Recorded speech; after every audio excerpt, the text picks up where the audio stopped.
Hello, everybody. Welcome back to the second official week of Thursday Rebbl Rookie Spotlight. With us is our special guest, Shanba. Hello. Now, how's everybody? You've already watched most of the games for tonight. Yeah.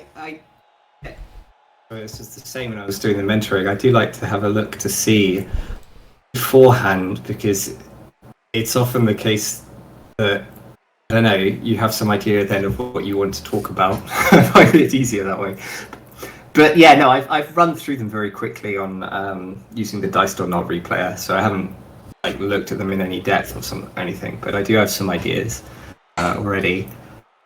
This game, this is an interesting one for sure. I'm gonna share my whole screen so you can see my pen tool as well. Ooh, but and you were more specialized in lizards and control teams, weren't you?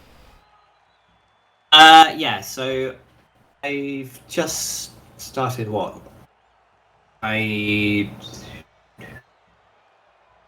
season in Rebbl with lizards. I'm finally moved up to Division 2A this season.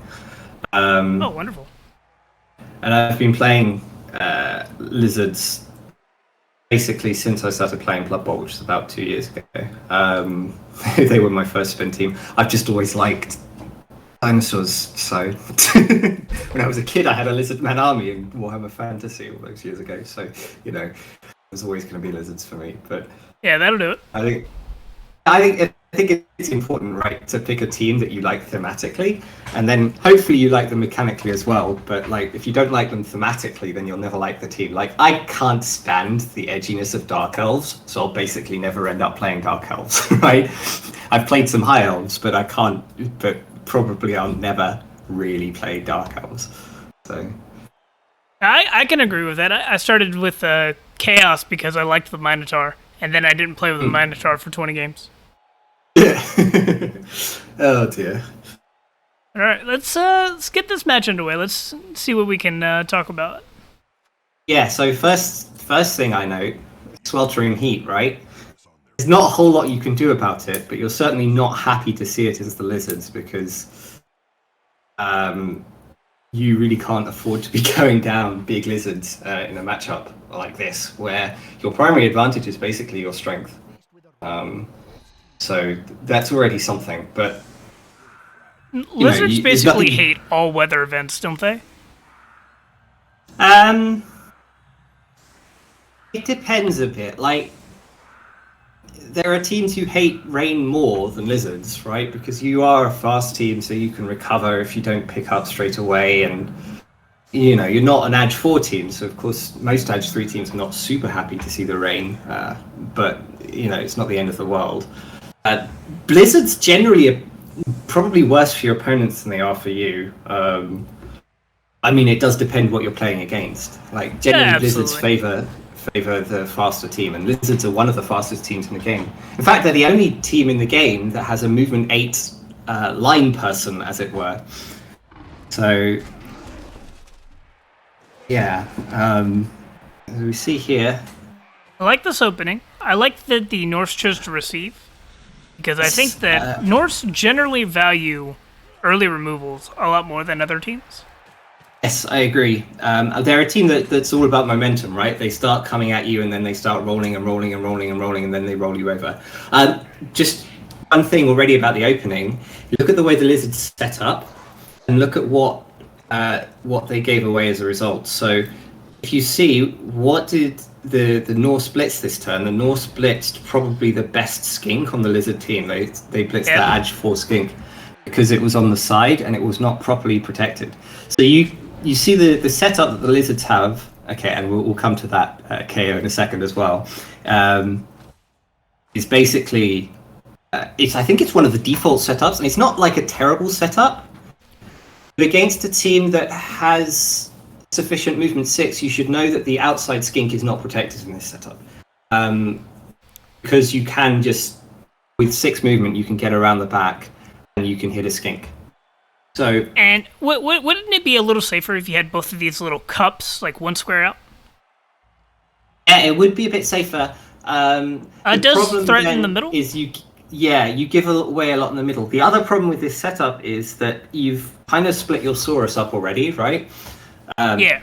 Because you, that's not necessarily a problem, but it does give your opponent options because Saurus are, of course, very immobile and they rely on having other Saurus around to protect them and free them up, basically, because they're fast but they're not agile. So if you can block them free, then they have a lot of mobility.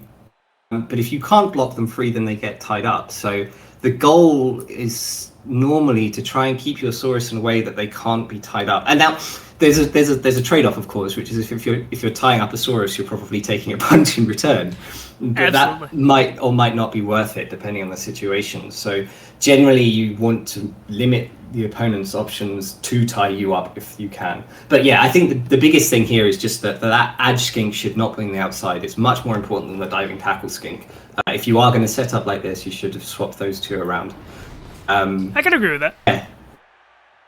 So this is a little frenzy trap. And the real problem with this frenzy trap is also that you've now just based up that Ulf as well, so there's a bit of a danger here. Now, can we pause at the start of the Lizard's turn here?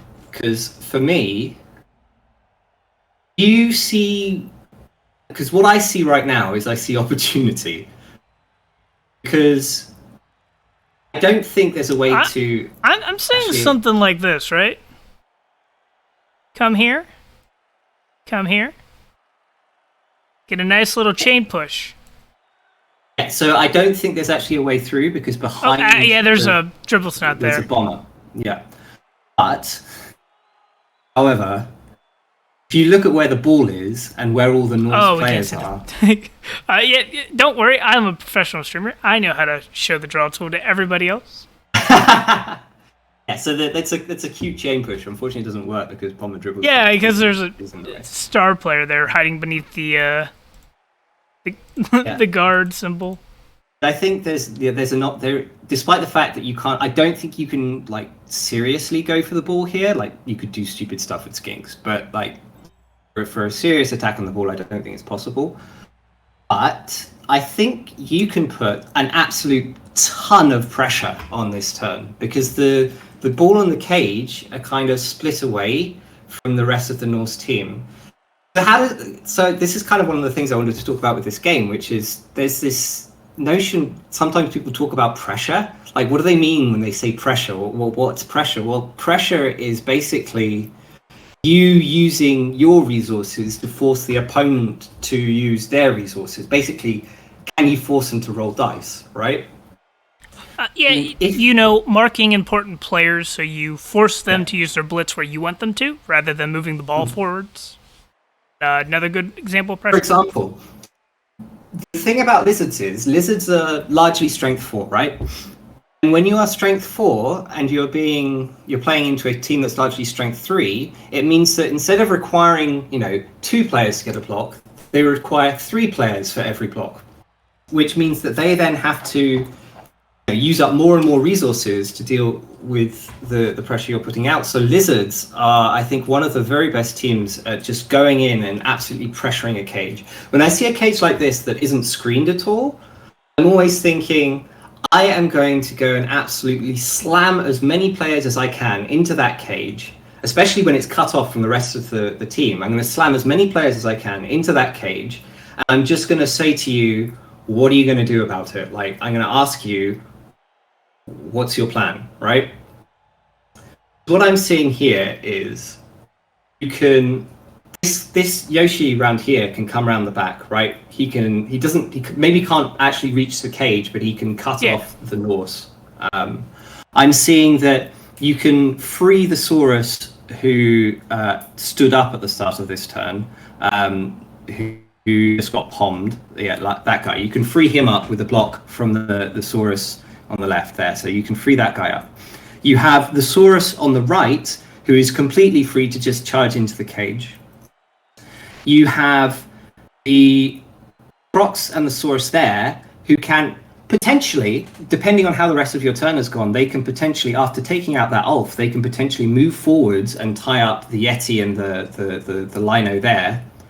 And then you bring the Skinks to cut off the angle down the side so that the Norse can't just run away and come down the pitch if they clear off some players, and that guy maybe comes around the back. And in doing that, I think suddenly the Norse would be in all sorts of trouble, right? They have a blodge ball carrier, so they're kind of okay. But I think they would even struggle, because we're probably going to be using our Free Saurus to blitz off one of the things and base the ball. I think you probably force them into at least a 1 in 9, because a dodge off if you do all of this properly. Because I don't think they're going to be able to bring the resources to properly deal with that Saurus threat. And what we end up doing, so we can play the turn now to see what actually happens. And I don't know if you have any thoughts about that, but that's how I would play. I really like that. That's similar to Khemri's style, where you're just abusing your high strength and high armor value to force the opponent to take unfavorable dice. Yeah, well, that's basically it. And you can do that as lizards because, even if you get a little bit out of position, you have the speed to recover, right? So as Khemri, sometimes if your Tomb Guardians go too ham, they get a bit stuck. So you see what we did here, I think this is actually quite common. You see that we stood up our player and then we took the block, right? Yep. By doing that, by standing up the player and then taking the block, we say, oh yes, at least I always have my player stood up. But it limits your opportunities to do something better with that player, right? So now that guy, instead of getting to be involved in the action and do something useful, he's just kind of standing there. So we sometimes you have to take the risk that you will leave a player lying down in order to do something better with that player in the future. It's definitely sometimes the fail state is pretty similar, whether you stand the player up or not, but the benefits from the 2-die block with block is higher, or just 2-die block in general if you're not even using your blitz on it. So look, what we did here is we tried to put a bit of pressure on, but this is not real pressure because it's so easy for them to just clear the ball. And you see it took them a lot of players, right? So they activated 2 players just in order to get that one guy off the ball. Now imagine if we'd been able to bring the 2-3 Saurus in that it looked like we were going to be able to previously. Now instead, the ball is going over to the left and we're out of position, right? And marking another player there would have been either another activation or a risky dodge.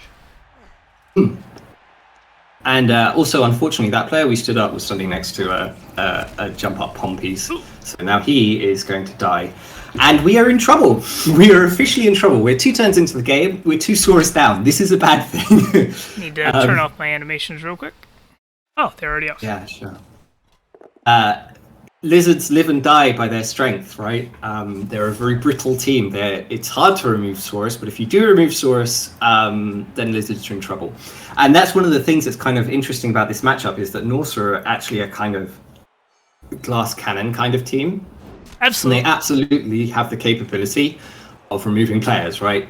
I really like this blitz to reposition. I'm not sure I like the positioning of the Saurus on the left. And as you can see, it looks like we are trying to put some pressure on. Although in this particular instance, I think it would have been good to shift the Skinks over first, right? Rather than later. Take the free movement. However, what we are doing now is we're now overcommitting to the other side, right? So now it's easy to come back towards. So imagine you knock down the Crocs and you knock down the Saurus there. There's just a completely free space for the Norse to take. Yeah, and then the Norse just started making their own screen. In general, as Lizards and as the strength teams, the team that has the higher strength, you want to try and dominate the center. We're down another Saurus, so this is already getting out of control at this point. So this at this point, you're probably not going to stop the drive, right? You don't really have a shot at it. But okay, so that's the problem now. We're out of Saurus. We don't really have the capability to pressure anymore, because if pressure is about asking them to use their resources to deal with our resources, they have so many more resources than us at this point that we're never ever going to be able to do that. And I would have piled that on absolutely 100%, I think. Even though it stops you getting the 2 dice on the Crocs, I think it's still worth it. But also, it may not work as well against high-strength teams like Lizards. But if you can, as Norse, forcing your opponent into the sidelines to deal with you and the ball opens up a lot of surf opportunities with a lot of frenzy pieces. Yeah, so that was what I was saying, wasn't it? So you want to dominate the center as the strength team, because then you have the option to just shift left and just shift right, and you keep all of your pieces mostly in the center, but you just have the possibility of going left a little bit, going right a little bit, and then just kind of asking them what are they going to do about it, because you don't have movement to rapidly shift from one side to the other, but you do have the strength to make it difficult for them to shift from one side, because they have to go through your strong center or around your strong center. So that's kind of the idea. And then if they push really hard down one flank, then you can collapse on that flank, and then they have a problem, because normally you can make it so they can't get through that flank. So there's another thing I quite like to talk about towards the end of this drive, which is like, we are losing pieces left, right, and center, right? Absolutely. We have 2 Saurus and a Croxagore now. 2 Saurus and a Croxagore, right? We've got a bunch of Skinks. We've got Sweltering Heat. We're probably not feeling very good at this point, right? One can imagine that there might be some difficulties incoming. Now we have 3 Skinks. This is a great example of the Norse snowball. It absolutely is. Well, I was you know, say, it's sort of like you watch Andy David with the Frenzy Orcs. The Frenzy just makes the removals a lot more consistent because you're fishing for pals naturally. Yeah, I mean, it's partly that. It's partly because every piece has block. You just have better knockdown odds on everything, right? Like you can take more 1 dice hits. You can get more knockdowns with your hits against blockless players. Norse having block on everyone is really powerful. So what I was going to say is, do you just like sit down for the drive? Because I think at kind this of just point, disengage. Yeah, I think at this point you disengage and run away, because look what you have left on the pitch. Like, what do you think you're going to achieve by trying to fight with these players? The only thing you're going to do is you're going to get more players in trouble. And we've just committed our ageForge Skink, who is probably our best piece in this scenario, because let's say how this game's going to go. Probably what's going to happen is the Norse are going to score on turn 8. Like, looking at this position, that's what we assume is going to happen. Right? And then we are going to be guaranteed down at least 1 Saurus, but probably down more, because I don't think we have a Babe. I didn't actually check. We're no probably Babe. going to be down more. So, and then we also might be down more from Sweltering Heat as well. So we are basically playing point for the draw. Like, barring something bizarre happening in the next half, like you just turning it around and removing all of the Norse players, we're probably playing for the draw, and we're probably going to be under pressure straight away in our drive. So we need to have our ageForge Skink available to potentially make a breakaway play and win that way, or get us steal a draw that way, right?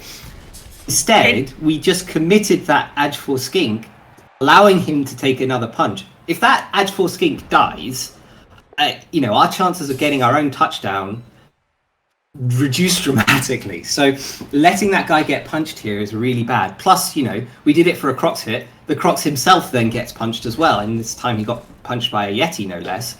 But it's not worth committing at this point for the fight.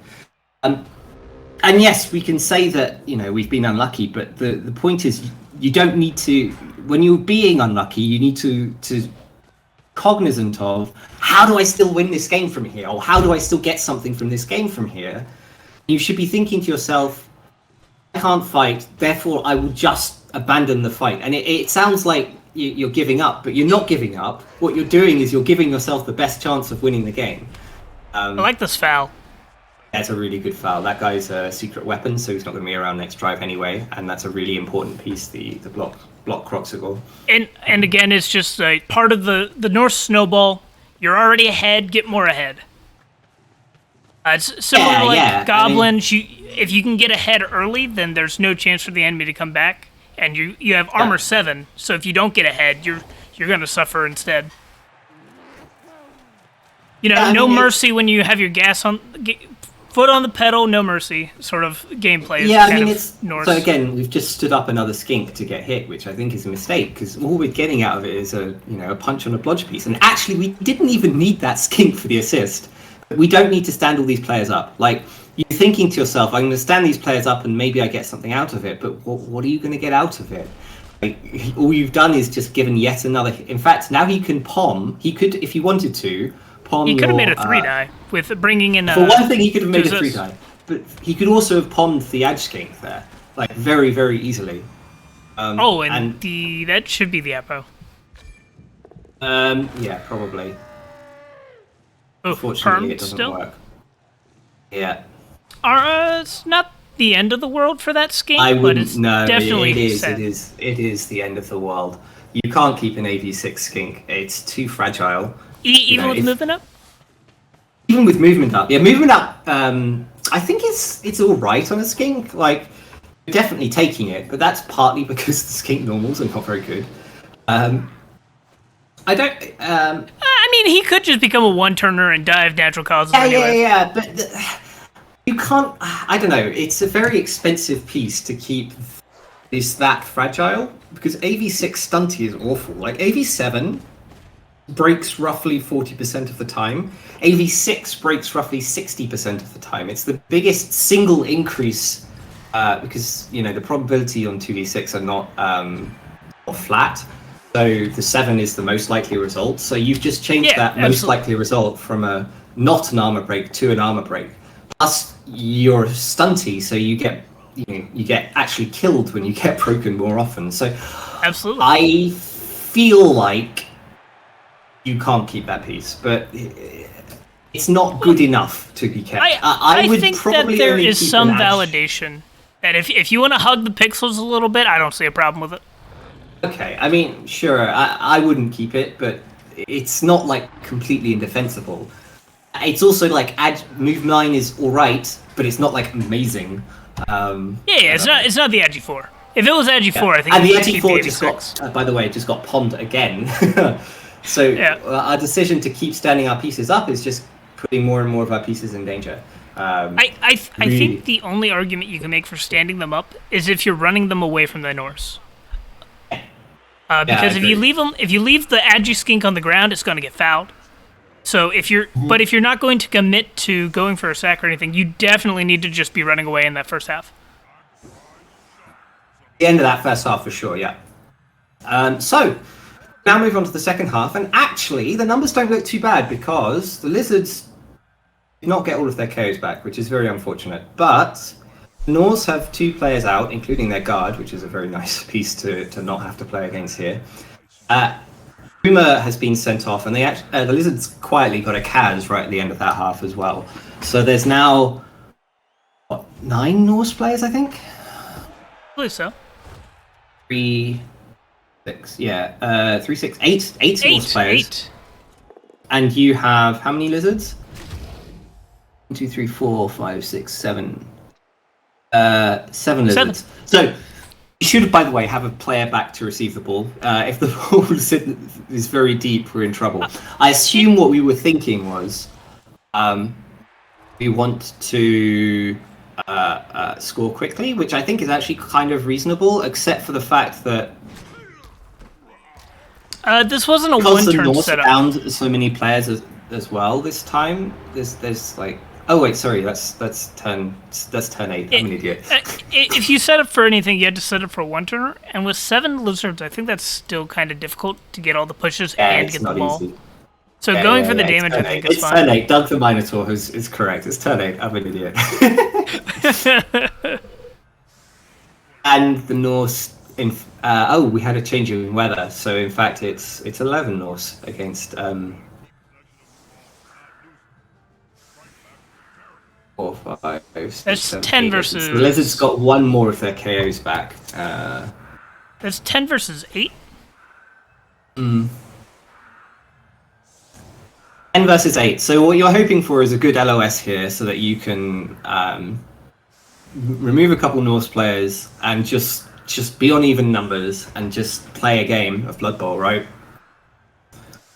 I think you can't be panicking at this point, because if you were down enough players, I would say just go score.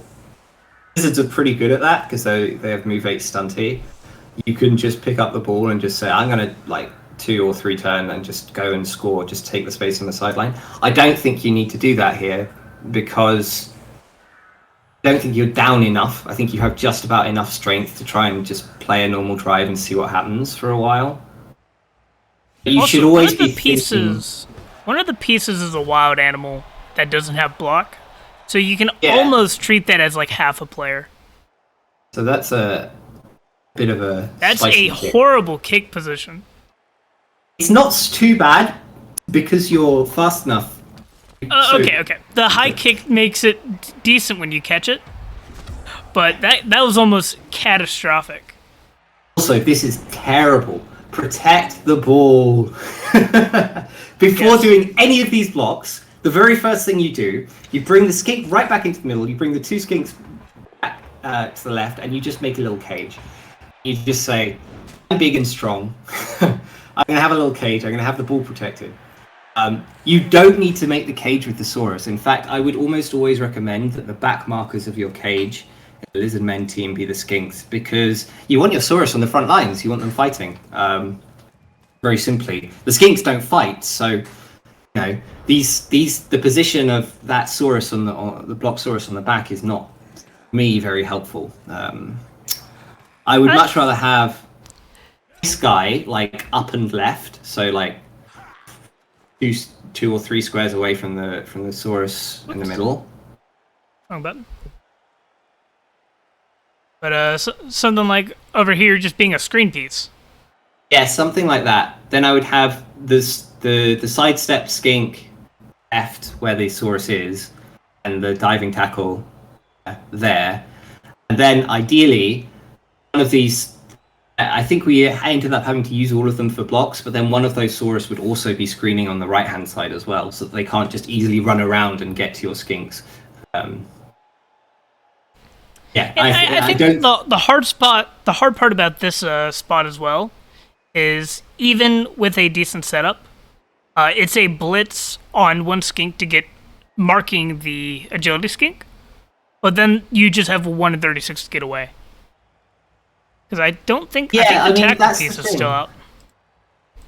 Yeah, I mean, you do have to. I mean, you probably will be forced to rely on the ageForge at some point in this game. And it's interesting because now, although you are the stronger team, there's a real chance for the Norse to put a lot of pressure on you too, because you are outnumbered. Yeah, we see here, unfortunately, that we've had to allow Skink to get hit by by Pom, right? Which isn't ideal. And we can see, the Norse are coming in. The Norse are absolutely coming to try and put some pressure on the ball. Although, the mighty Norse screen. For me, if you're going to do this, if you're going to base up like 3 or 4 Saurus, it would make sense actually to base up all of them. And I know that sounds counterintuitive. You're just giving away free hits. But what will happen is that will limit their ability to deal with, for example, the Yeti, because we'll have those pieces, stuck punching something else. Now here, I actually think, I was looking at this for a long time. Can you get a hit on the ball here? I think the answer is no, but only because the skink has sidestep at the back. Because what happens is, let's say you bring the guard and you base up this skink on the corner here. Where's the guard? Here it is. Okay. 1 second. I need to try and get the skills to show while paused. Yeah. This is just slightly interesting. I couldn't I love chain push. This will be fun. Yeah, I couldn't actually make this hit work, by the way. So we I think this is where it ends, right? No, so on the north. No, yeah, we get the. So the guard comes, and there's the two skinks in a row. If you put the guard here, and he becomes the third piece in the row. Like right here? No, not yeah, that square. Yeah, that we've put the X. And then you take the hit with the Yeti. If you get a push, you can then chain push the sidestep skink, right? And one push, if you then two push to one of these squares or something like that. Yeah, you actually do. You get a hit. Well, the unfortunate thing is, the skink can sidestep into. Yeah. Even if the skink sidesteps up and right, you can come round. Yeah. The only way it's prevented if the skink chooses to come right here. No, because then there's there's a Saurus in the way as well. There's a Saurus in the way as well. I'm stupid. Saurus, well, we've just punched the Saurus, right? So the Saurus is now where the sidestep skink was, right? But hopefully lying down. And if he's lying down, that's why if the skink comes up and right, you can't get in because the Saurus's body is blocking that route that you've drawn, the blue route. So it doesn't quite work because the skink has sidestep. If the skink doesn't have sidestep, you can get into the ball. And we still have a block up here. We could maybe move this Saurus out of the way, but it's like it's like a very hard to get to the ball sort of situation. Yeah, so I don't. But it's a lot of fun to think about. Yeah, it is. It is. It's definitely interesting, and I think it's one of those things that if you can find a play like that, it can be game changing. So it's often worth looking for. So here's what I was saying. If Norse only had a ward answer. Yeah. So here's what I was saying last turn, like where they might just come and base everything and put a ton of pressure on. That's exactly what the Norse are now trying to do. Although I don't know why we're not going and basing a bunch of skinks at the back of that screen as well. Like we could do that. We absolutely could have just thrown our guard, If you base the skinks, the agility skink has nowhere to run. Yeah, exactly. Now there is actually arguably a play on here for the lizards, which is you trust in the agility skink to dodge out, and you move up the right hand side. So you would need to blitz off.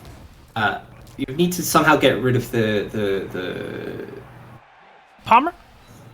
That's the one. Yeah, you would need to get pieces that over to blitz off the Palmer. I'm not sure you can do it because I'm not sure you could free up a Saurus that turn, but it was close to being on. Unfortunately, what happens instead is we're just gonna, I think what's happening here is we're taking all of these moves. We don't have like a great conception for how the turn ends, so we kind of improvising. Looking at steps 1 and 2 before figuring out where you're putting the ball. Generally, it's I really like to figure tricky. out where does the ball need to go this turn. Sometimes the answer is wherever is safest. But other times, let's say it's like turn 14, we know the ball has to go forwards. Or turn 15, the ball has to go forwards. And then you have to work towards that instead. It's really tricky because your instinct is to look at the pitch and say, oh, this player can do this, and this player can do this. And then you sort of lose the thread somehow. You'll go, what am I doing? And you start making each of those moves in turn, because you just kind of like, okay, I'll lock that in, then I'll lock that in, then I'll lock that in. But the better way to approach it is to really have your whole turn planned out even before you move your first piece. To the extent where it's possible to do that. Because sometimes there's like, I'm going to scatter the ball and that's going to have a lot of random possibilities. Maybe I need to give myself some ability to reassess afterwards, so I'll make some moves first. But in general, you should have some idea of how you want your whole turn to go before you make any moves at all. That's really tricky to do. So again, the Norse are far, far, far too overcommitted to the left. There is a huge gap on the right-hand side. If the lizards can somehow And actually, it shouldn't be too difficult here. Move over to the right. You can actually just block out the things. I would probably one dice blitz block the Yeti. This works too, right? This is fine too. Yeah, I don't hate hitting the Berserker. Oh no, this is fine. I mean, it removes 2/2+ dodges, so it's not nothing. But yeah, maybe we don't move this turn. But like, the Norse keep moving further and further left. You've got to keep thinking to yourself, I want to go right. I want to go right. I want to use that space because we're still down players, right? We're still, even though we are beginning to thin the Norse numbers, that possibility for a breakaway is getting, more and more real, right? Like if they keep committing to the left, because every movement this turn has been to the left, to the left, to the left. So there's more and more space to the right. It's going to be turn 13, and you're still a lizard team, and your skinks still move crazy far. Yeah. So the only threatening piece here is that Bloodstepper. Yeah, I agree. I would probably have. I don't know if you can blitz him because it doesn't really help blitzing him, but you can certainly cut him off. And it looks like what we're going to try and do is move to the right. Unfortunately, I did say this game. I did say to you before this game started that I thought it was a bit of a dicey. There's nothing you can do about that one either. Like no, 1 in 36 has happened. I think you made the right play. You just, it didn't work out, right? Also, Phage, we will definitely get you in the call for that game you wanted to help with. So that was stick brutal. Around. Yeah, that was absolutely the move. Just a real shame. And at this point, simple truth is that there's not a whole lot more you can do in this game. I mean, the Lizards put up a valiant effort, but I think they played pretty well. The interesting thing about a game like this is you can say, 1, I played well, 2, there were things I could have done differently, 3, I was unlucky. All of those 3 things can be true at once, right? Like absolutely. And unfortunately, our ageForge is now getting hit. And this is more interesting because now if you start running away, you're basically conceding the game, which a lot of people don't like to do, and I absolutely respect that. It is purely to protect your team at this point. I think you should probably still try and do something. I don't like giving up the game here, like just giving up. It really depends on your goals in your league and with your team. Yeah, that's fair. No, you're absolutely right. Like, I've never given up a game in my life, except when it's like almost physically impossible. I will have 3 players die to win a game in a league. I don't care. Oh yeah, 100%. But there are certain players that are so important to not just this game, but the rest of your game, so you can't afford losing them without it being a game decider. Unfortunate quad skulls. Yeah, honestly, and you really should just have taken a 2-die block with somebody with block to avoid that, like... Yeah, avoid the quad skulls. Yeah, I like it. Unfortunately, it means nothing. Although here... could he... No, I don't think there was ever any way to get 2 hits because that thing had sidestep. Yeah, if it didn't have sidestep, that was another hit. Yeah.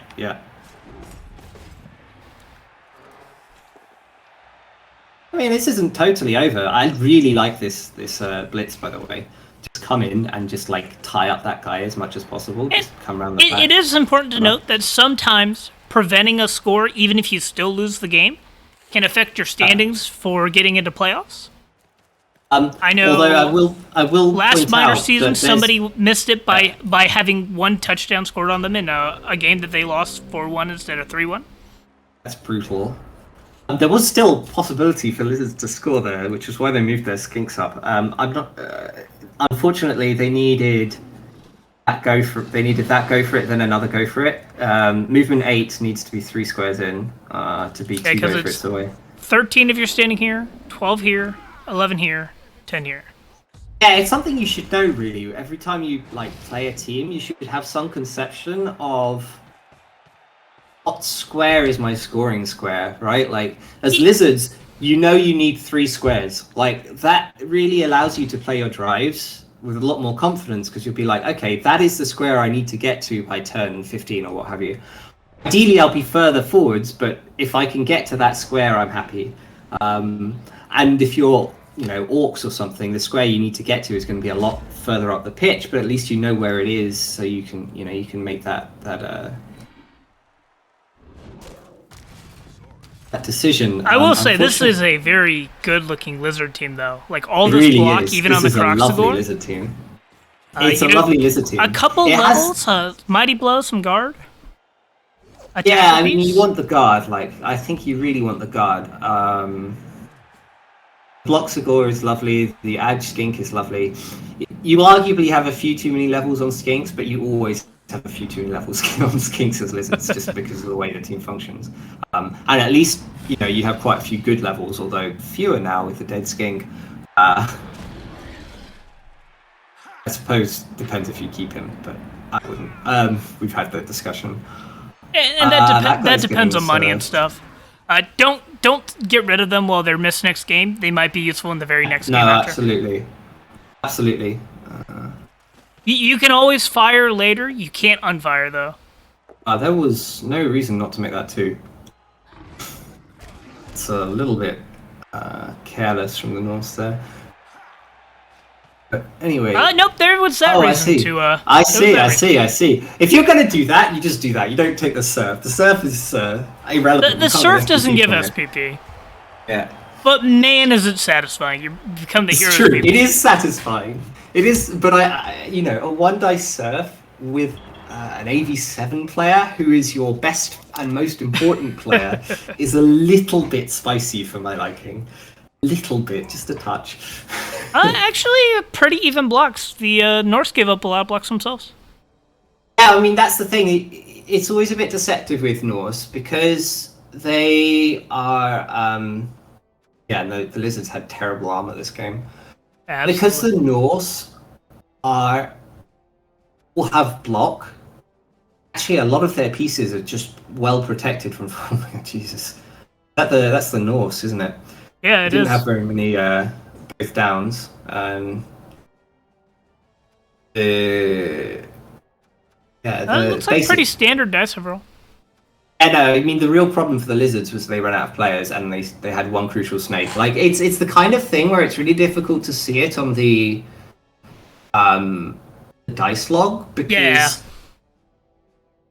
you failed 66% of your dodges. It doesn't tell you whether you failed the one crucial snake that cost you the game, right? Like, yeah, I think there's general, no criticality. I think the main takeaway for this game for the Lizards is that a bit more solid play around blocks and basing in the early game, applying pressure. Try to learn where to apply pressure, and you can avoid a lot of that damage early that caused the Norse snowball. And for the Norse, I think the Norse generally played very well. Yeah, I thought the Norse played all right. I mean, it was... Yeah, there were a couple moments where they were a little weak in the center, and the Lizards were almost able to get around them in the second drive. Yeah, I agree with that. The Norse so just were be arguably aware not of really that. Tested, right? Like, you play a game like that, it's so easy. You don't have to make a lot of decisions. You just keep, doing your thing. But, yeah, I mean, it was a good game by them. Really solid. I do think they need to be a bit careful about the way they managed the ball on turn one, because I think they left it kind of exposed and gave an opportunity away. But anyway, all right, Lizards versus Rooks. This is a very different matchup, right? Now we've got two big AV9 teams coming at each other with a lot of strength. It's still kind of bash on bash, but Norse are almost a unique team in the way they play, I think. I don't Norse think are maybe very, Underworld. Norse are like a very... I would say they're almost like a burst bash team, because they come at you really fast and try to get those removals, but then they lose steam with their AV7.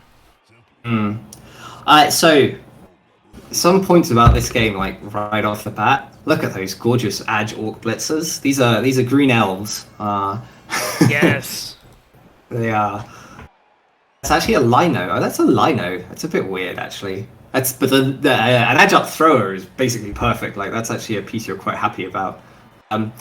Also, check out that Saurus with the dodge sidestep as his first 2 levels.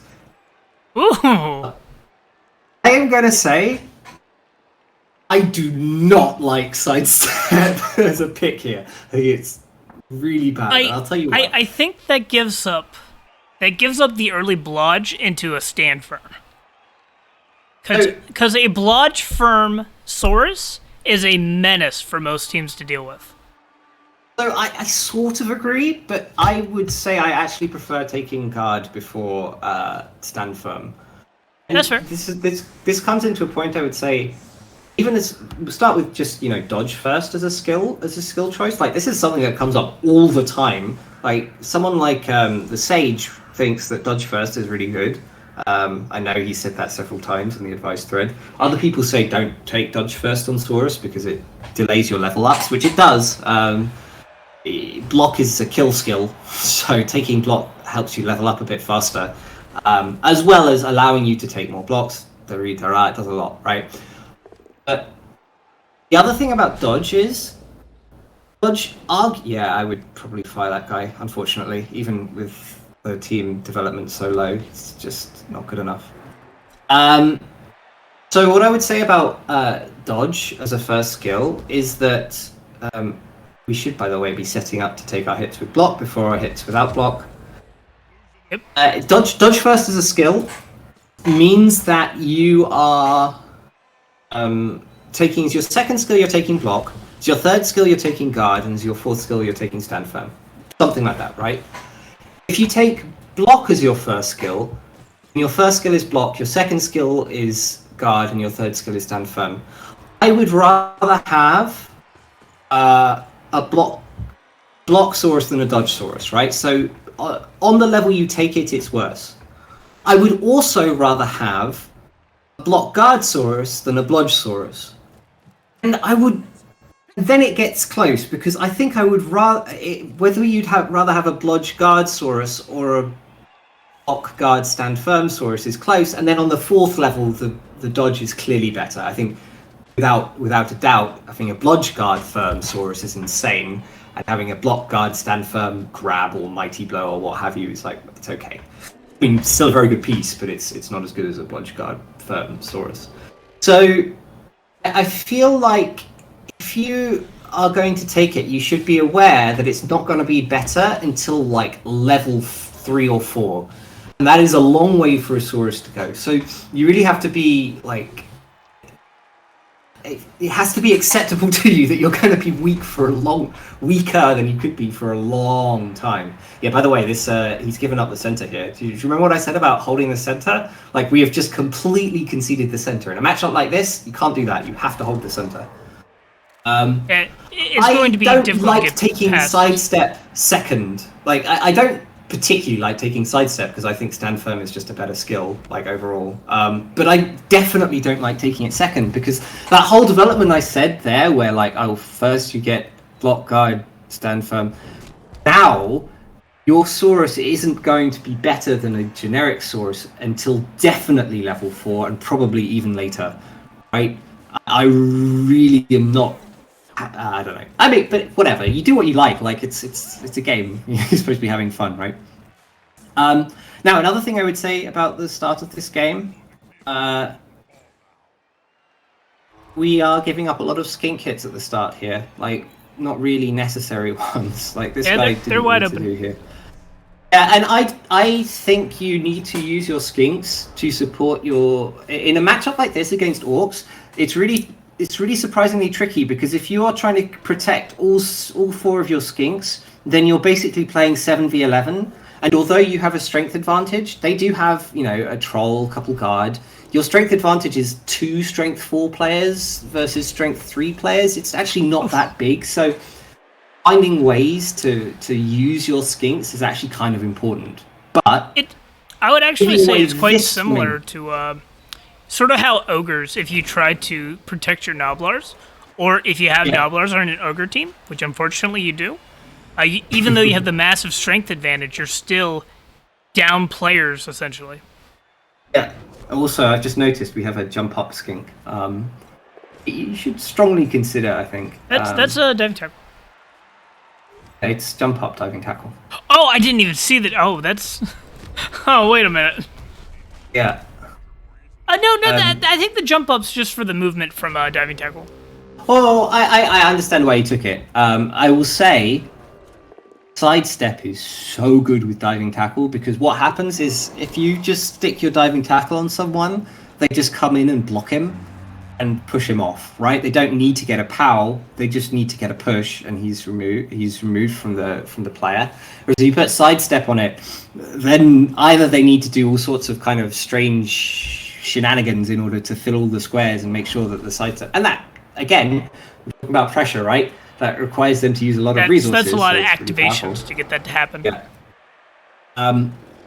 Or they have to actually flat roll a power, or your diving tackle is still attached to the player, which presumably is a good thing because you put it there in the first place. So, but yeah, so that's the build I like. I like diving tackle sidestep. I don't like having too many skinks with diving tackle sidestep because I think the TV ends up being wasted. But yeah. And interesting choice of sidestep here with the ball.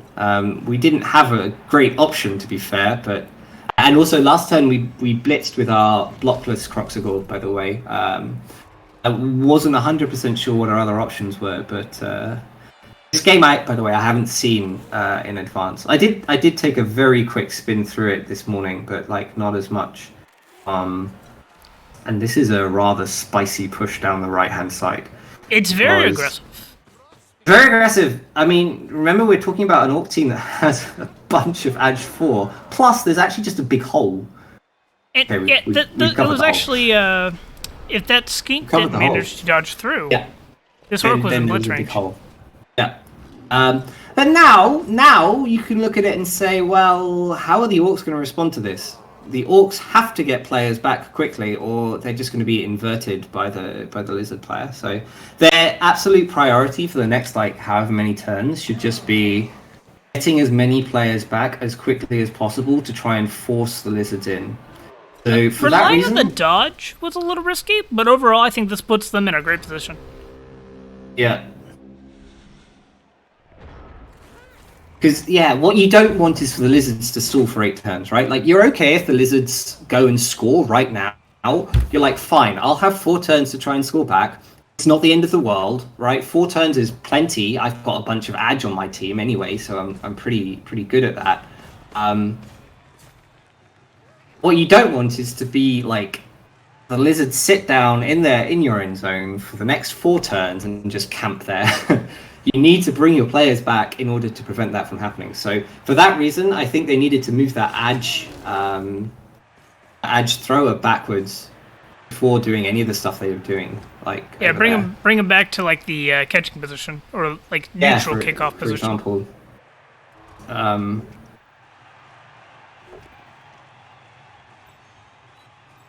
Also, we committed a Black Orc into this scrum down here, and you might say a Black Orc's not very fast, it's not going to get down there very quickly, but he might have been able to help out on the scrum on the right, for example, in a couple of turns. Yeah, this game I think is noticeably a little bit lower quality than the game we had before. There's a lot of stuff which is a bit loose, but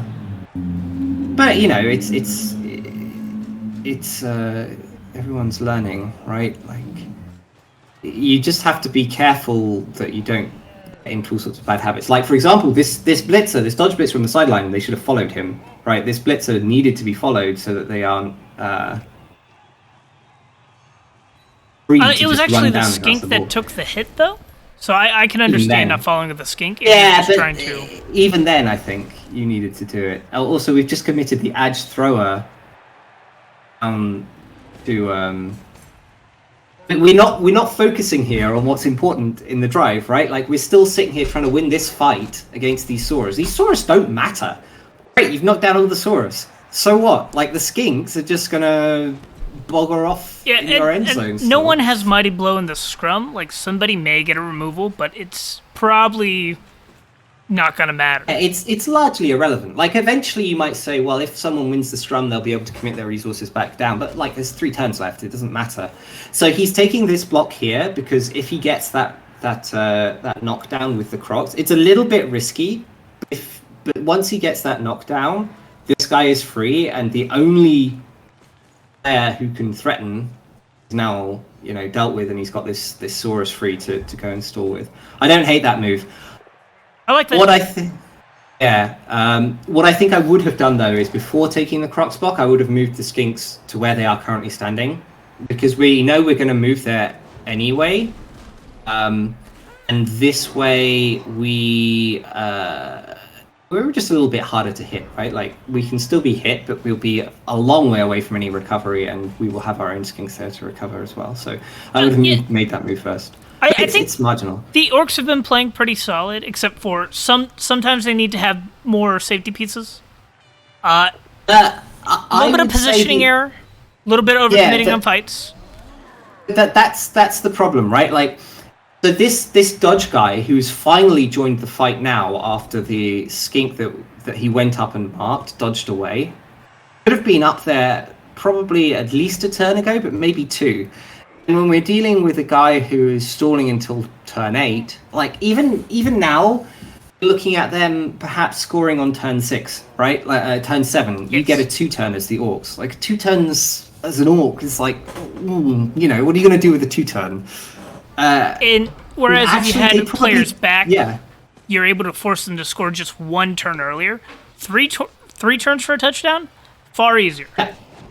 And anyway, because he's the only piece you got back, they're just going to go and stall again. So it's people I know who get really frustrated when their opponents stall because they're like, oh, this is no fun, I don't get to play. The game is still on, but you have to be aware of what the game is that you're playing. The game you're playing is go get the ball, right? Like the game you're playing is go force the ball in. If you're not forcing the ball in, you're not playing the game. Of course it's going to be boring. But the game is actually there to be played. And I would normally be quite happy to see my opponent aggressively take space on like turn 3. Because I would feel confident that I would be able to then force them in very quickly. Because it's much harder to stall in your opponent's end zone than it is like on the halfway line. Like generally as Lizards, what I'm looking to do is like sit there and fight for 5 turns, and then on like turn 6 or 7, like 7 is too late, but turn 6 I'm going to make my push, or turn 5 I'm going to make my push. If I'm forced to push early, then I'm uncomfortable because I want to stall on the halfway line, not on like. The reason it's easy to stall on the halfway line isn't really about the position on the board, but all your pieces are in between the ball and the enemy. That's also why elves like to invert the field and get all behind the enemy. Yeah. Absolutely, yeah. And as some teams, you have to be aggressively taking space. Like if you're dwarves, you don't have the luxury of saying, oh, okay, I'm going to wait until turn 5 to make my move, because then you won't have enough movement to get everything up the pitch quickly enough. But if you're Lizards, it's just the glorious thing about Lizards, right? Lizards are a bash team, or a control team, as people like to say. Are a control team, a strength team, that have movement 6 and movement 8 on all of their pieces. Like, they are a very fast team. And as a result, they actually have good offensive drives. Also because Skinks have stunty. Isn't that amazing? Like, why wouldn't you want that? So, it really helps your offensive drives compared to other slower bash teams who have to sit around and like not be SPP. Not be too slow. Yeah, SPP. I like it. I mean, how much SPP do you really want on that guy, right? Like, exactly 2 more this game. Yeah, fair. And also, this foul. We just fouled with our troll. Do we have a bribe? No. What? And he got a Kaz, just 100% never punished. That was the vanity foul. So everyone is aware that's a terrible move. just so you know. Here's an important time to clarify: fouling does not give SPP. I repeat, fouling does not give SPP. Okay, so a number of misconceptions that people have about fouling. 1, fouling does not give SPP. 2, fouling does not depend on the skills of your player apart from dirty player. For some reason, people think stuff like mighty blow or the strength of their player matters. It's because maybe that's what they would intuitively think. No, it doesn't matter. Troll, line person, nobbler, they all foul the same unless they have DP, right? So foul with your worst players, not with your best. Unless you like animations, then go for it. Yeah, I mean, if it's turn 16, who cares? But if it's turn 8 and your troll is like absolutely... I love this about one. The troll. Yeah, no, this is right. You go and pressure the ball. The problem you have here is I would actually move that guy up 1 square and tag out the thrower with him because he's your diving tackle. I think that would be a very, very powerful thing to do.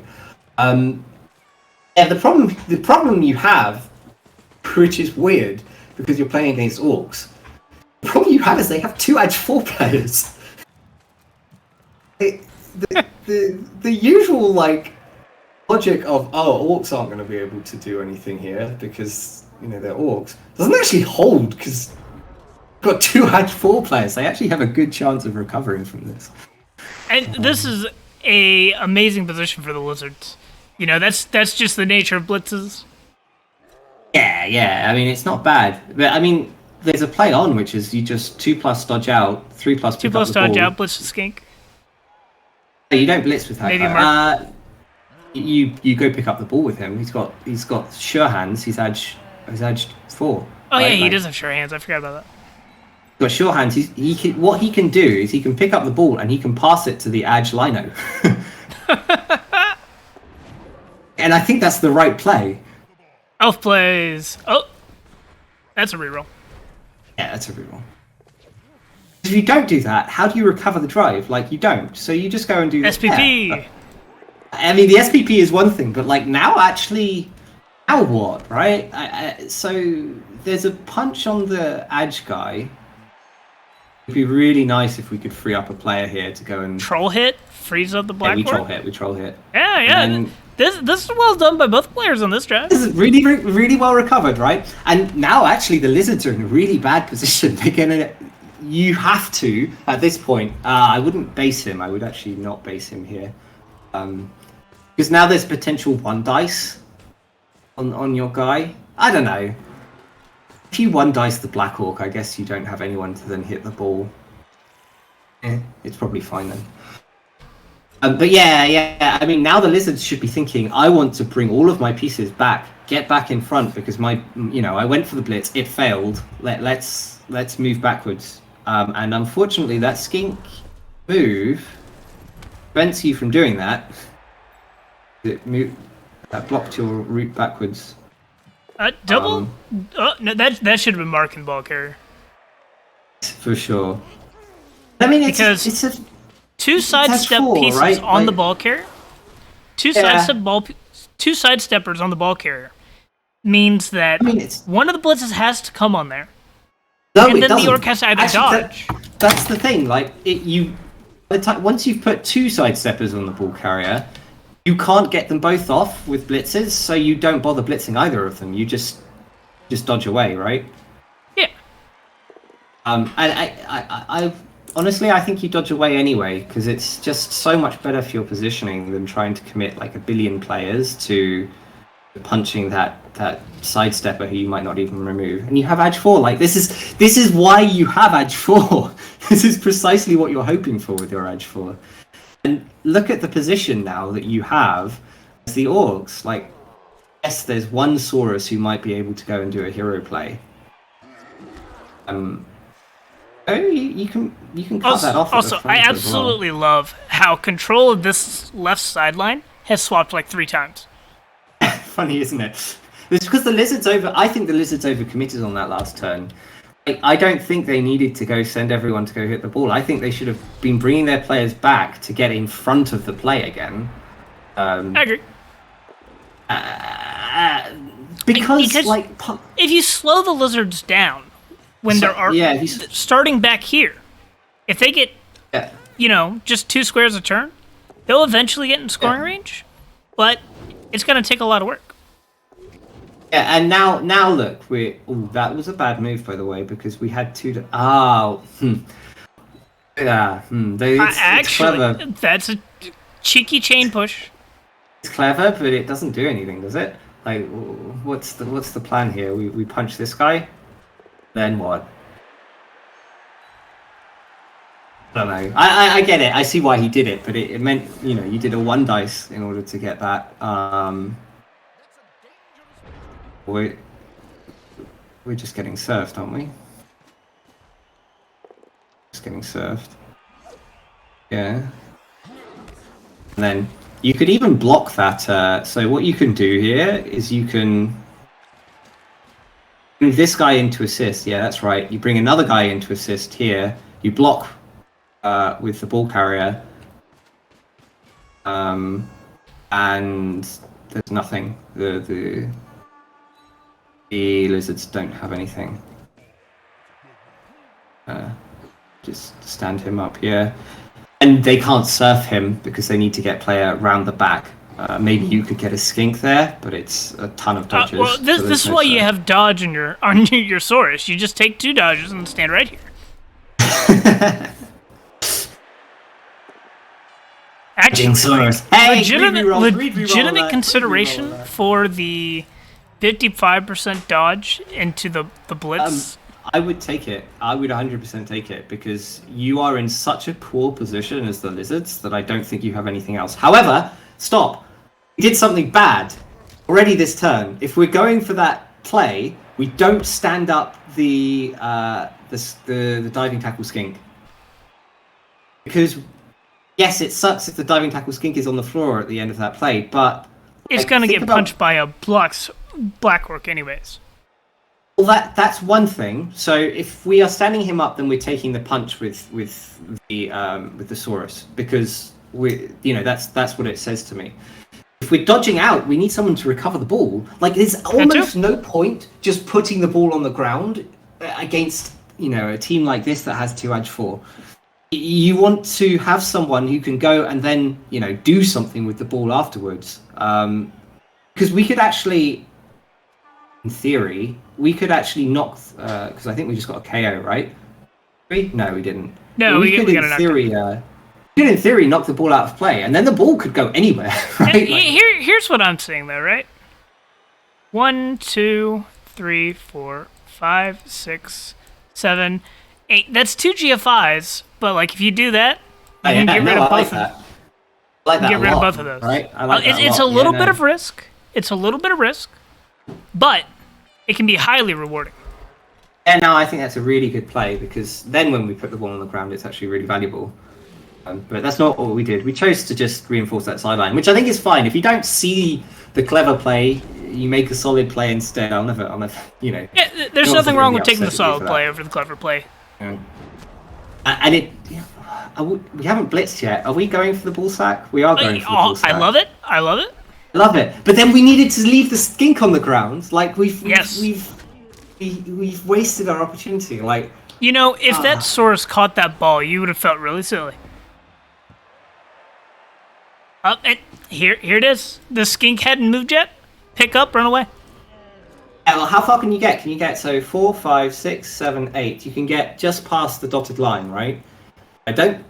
What can reach you? The blitzer has moved 6. The blitzer should be able to catch you there. 1, 2, 3, 4, 5, 6. But the drive is done at that point. 2 GFIs? It's not done. It's not done. But it's going to be a real struggle for the Orcs to get the ball down the field in that time. If you just kept the skink available, you had the chance. We stood him up. We stood him up to get punched, and then we power appoed him. Okay, power appoing.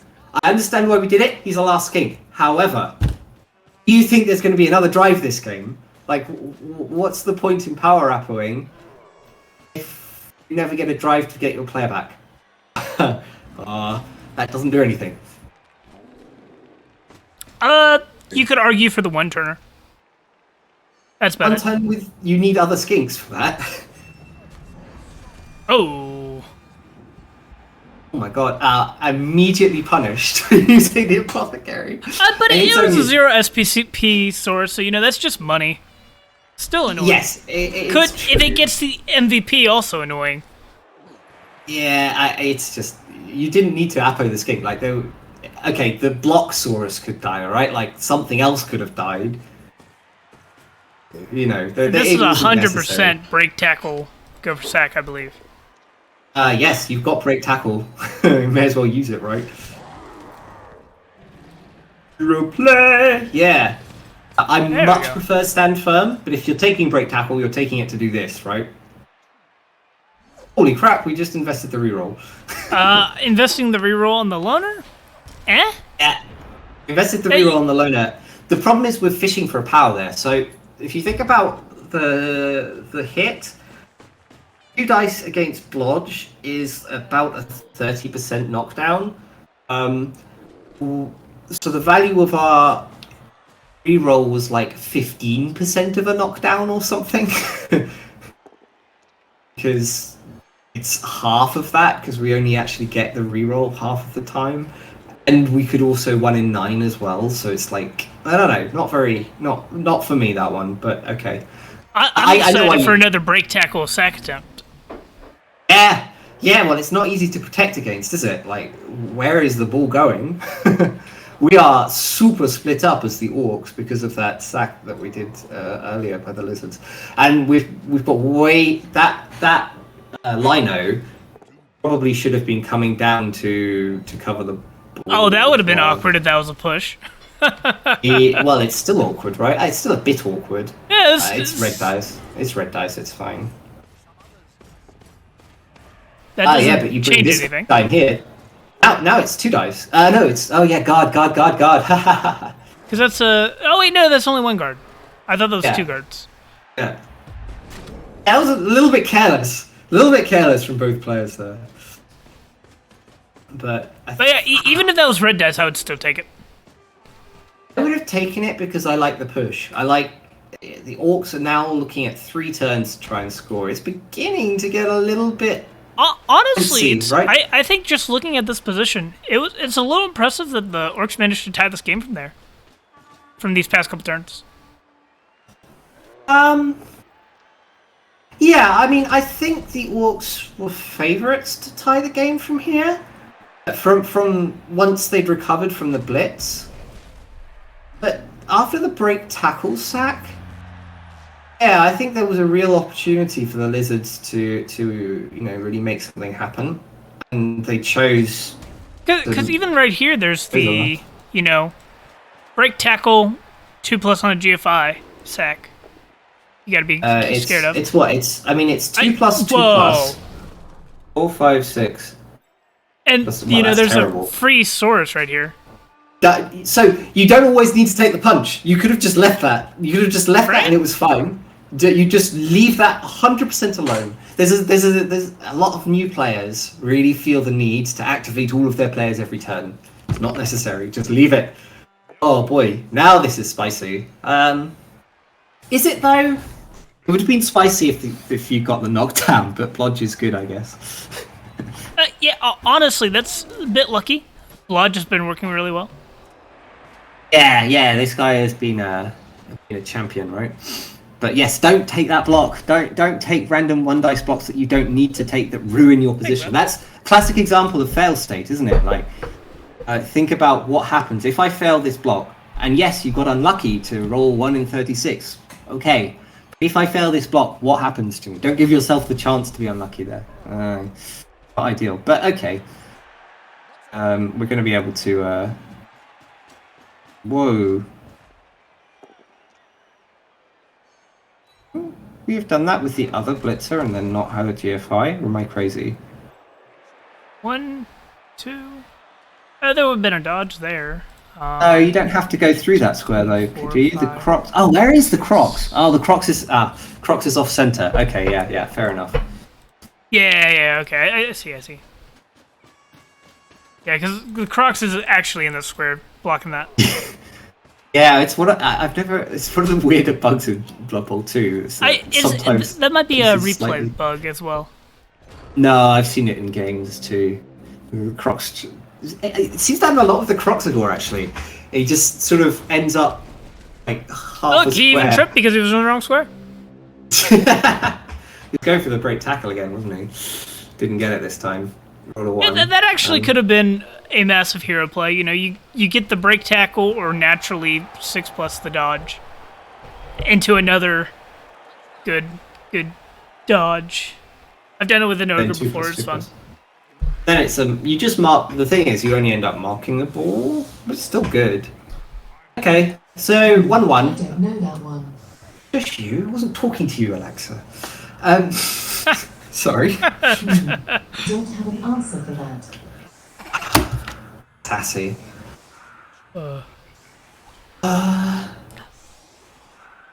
Setting it for the one-turner.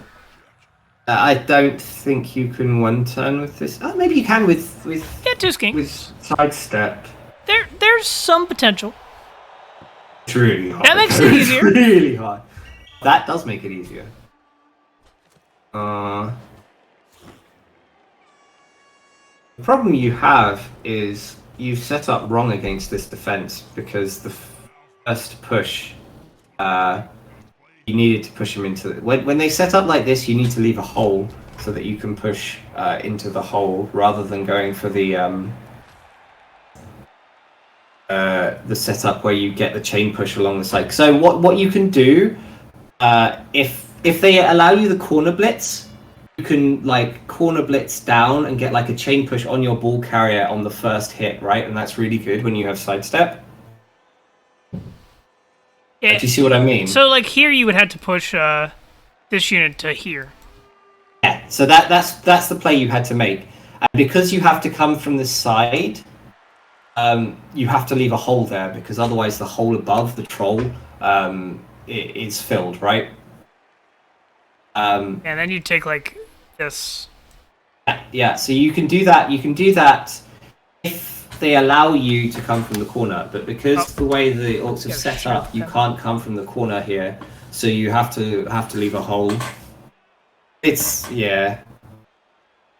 And then how many pushes do you need? You need one more push after that, even. Yeah, I don't know if it's possible here, to be honest. I don't know if it's possible. You would have to somehow fill this square, I think. No, wait. I need one more piece, I think. Yeah. I mean... It's a hard one. It's not very likely to occur, but it's worth attempting. Yeah, for sure. But yeah, I mean, I think we looks like we gave up before we even started taking the blocks. Another method you can take is you can play Chaos and just give up on the possibility of one-turners. That's what I do. You say that, but I played a vampire team in OCC. You know, again, movement 6, so you're not expecting one-turners. I then rolled movement up on a vampire, movement up on another vampire, and double movement up on a third vampire. And all of a sudden, I had to start thinking about one-turn possibilities again. Yeah, but you see, I just play Chaos and then like lose 2 warriors to Amazons. That way, I don't have to think about one-turners, and then nobody picks on me. People still pick on you because you chose to play Chaos. They pick on me because I chose them because I wanted a Minotaur, and then didn't even pick a Minotaur. I now have Minotaur, and I'm very happy. Deserved, then. Absolutely deserved. So hey, Morn, that was an interesting game. I think it was a game the Orcs would always have struggled to win. I think the way it played out. The Lizards had some clear opportunities. Yeah, it was an interesting one. What is that armor? I can't actually see the percentage. 93%. Blimey heck. 93%. You know, AV9 is like 83% or something. On average, it's like 1 in 6. Something like that. It's really good armor. That 93. I think it's exactly 1 in 6. So I think there's 6 dice rolls that are 10 or higher. It's 5-5, 4-6, 6-4. 5-6, 6-5, 6-6. So it's exactly 30 out of 36. Or 6 out of 36 at break armor. Phage is wanting to hop in. You want to bring Phage in and go over some? Yeah, let's bring Phage in. I think I have to add you both as a friend on Discord. You got a friend in me. Let me see where is the Phage? Got a friend request on Discord. That's exciting. Hopefully it's not some loser. Unfortunately, it is. That's a shame. Ban him. Block him. I've also got a FaceTime call. Who's that for? I should be able to add Phage to the call. Oh, mind.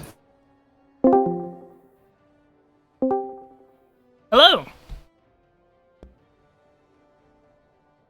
Yes.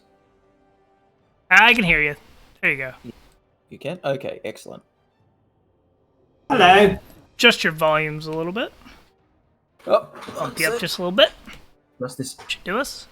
Get yourself a mic stand so I can actually be heard. Ah, you sound wonderful. That's Yes, I had to get away from the microphone by lowering my chair. So as low as it will go. Well, Alright, let's see. Do we want to look at some Wood Elves or some Pro Elves first? oh, I don't mind.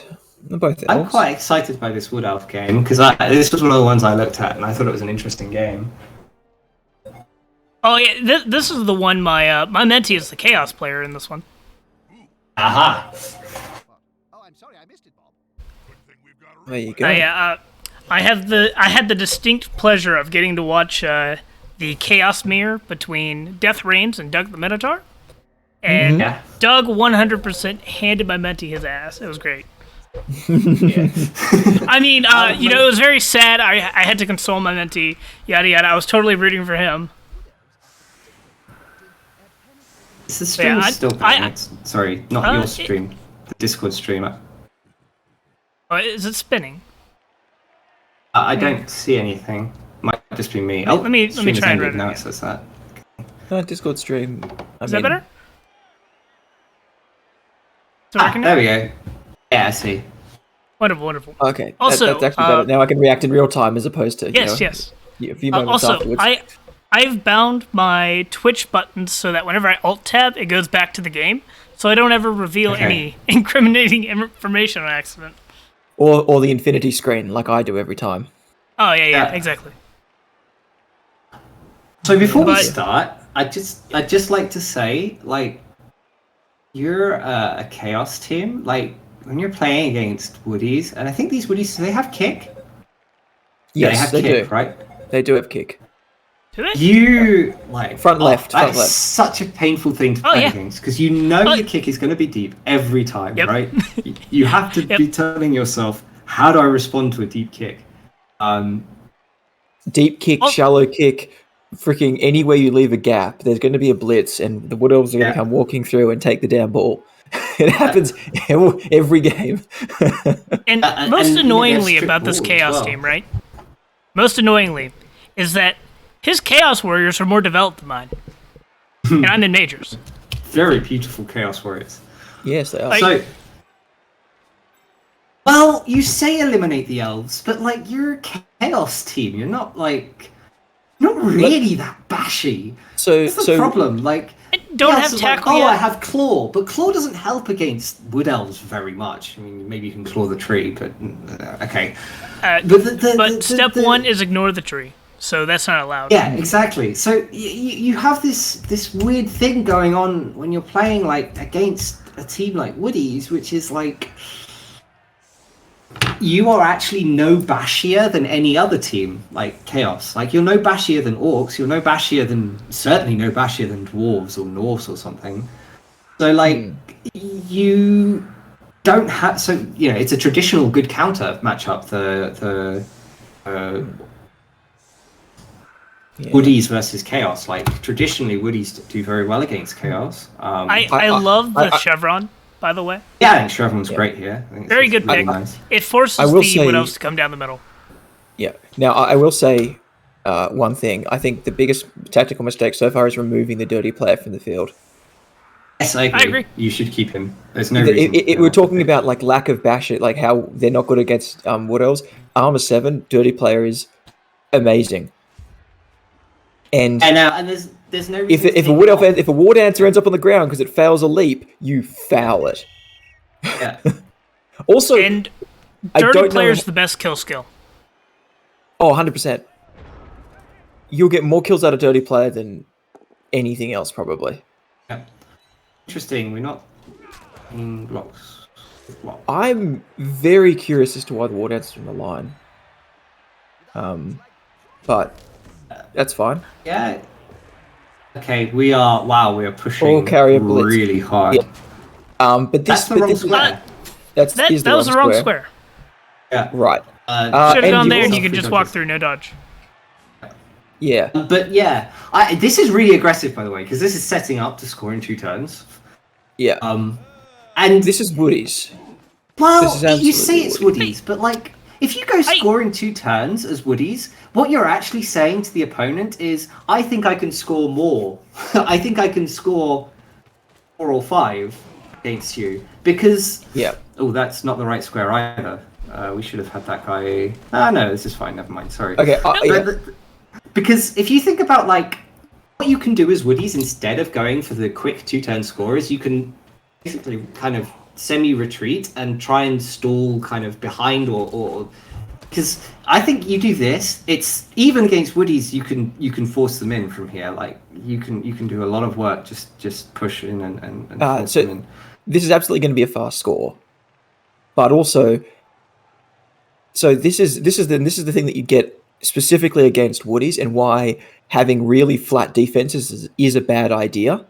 Even if you had to give up some space on the side, but having a few pieces a bit further back, especially the Rackle piece, which is your best option to take down one of the Wood Elves, you want it deeper.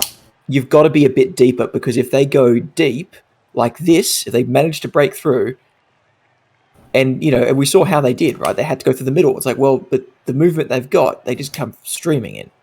So setting up a deeper defense and not being flat like that will make a huge difference versus high mobility teams. Now, this is, in my experience, often the thing that happens with Chevron against Woodies. They're going to try and do something like this every single time and come in the middle. But what this allows you to do, and this is on me as a mentor more than anything, and I'm not saying that as a bad thing, but this allows you to wrap all your units around these pieces and force them to turn on turn 2 rather than on turn 4. Yeah. So the Chevron actually, they're going to break through, but they're going to be forced to score and you can get a 6-turn drive. I like this position for the Chaos. You just collapse on them like a warm blanket, right? Like you just go on the side. I have one thing about that, and that's specific to this game.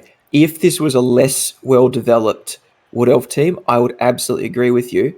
The trick is on this team there is a War Dance which has got to strip ball. That's true. And there's no sure hands on the Chaos.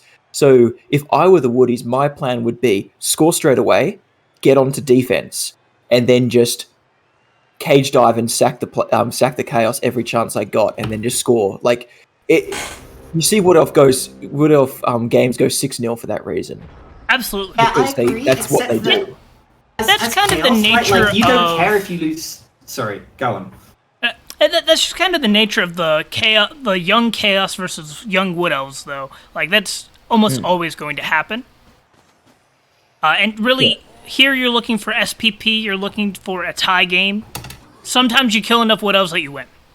Yeah, well, what I was going to say is, I think we should have taken that hit with Mighty Blow, by the way, with that warrior. But I was going to say that you might be right. Oh, wait, what are we doing?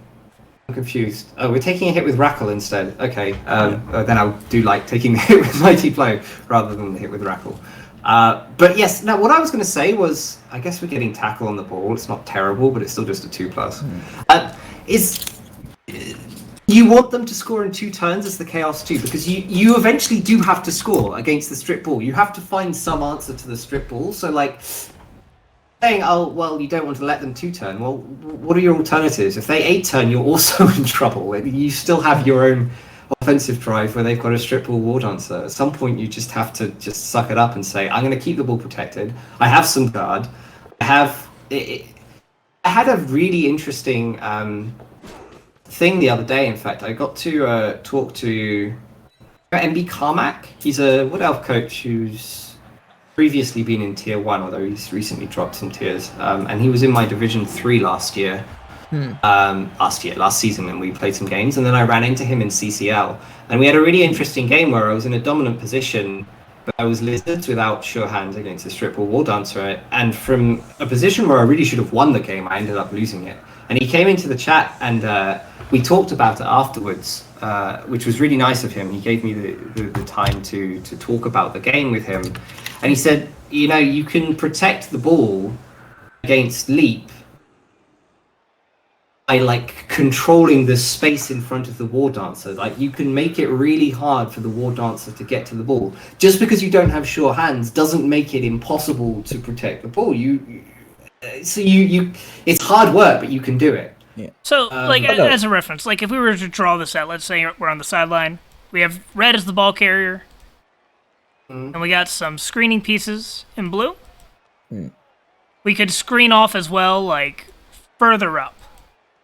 Yeah, do like double screens. You want to try and take. So it depends where the war dancer is, right? Like if the war dancer is like up in front of the cage, then you want more pieces like between you and that. Just make it so that it's not like just a 3+ and then the war dancer's in. You want to kind of keep like controlling as much space as possible so that the war dancer doesn't have the possibility of just easily leaping in and knocking the ball down, right? Like that's the thing you're afraid of.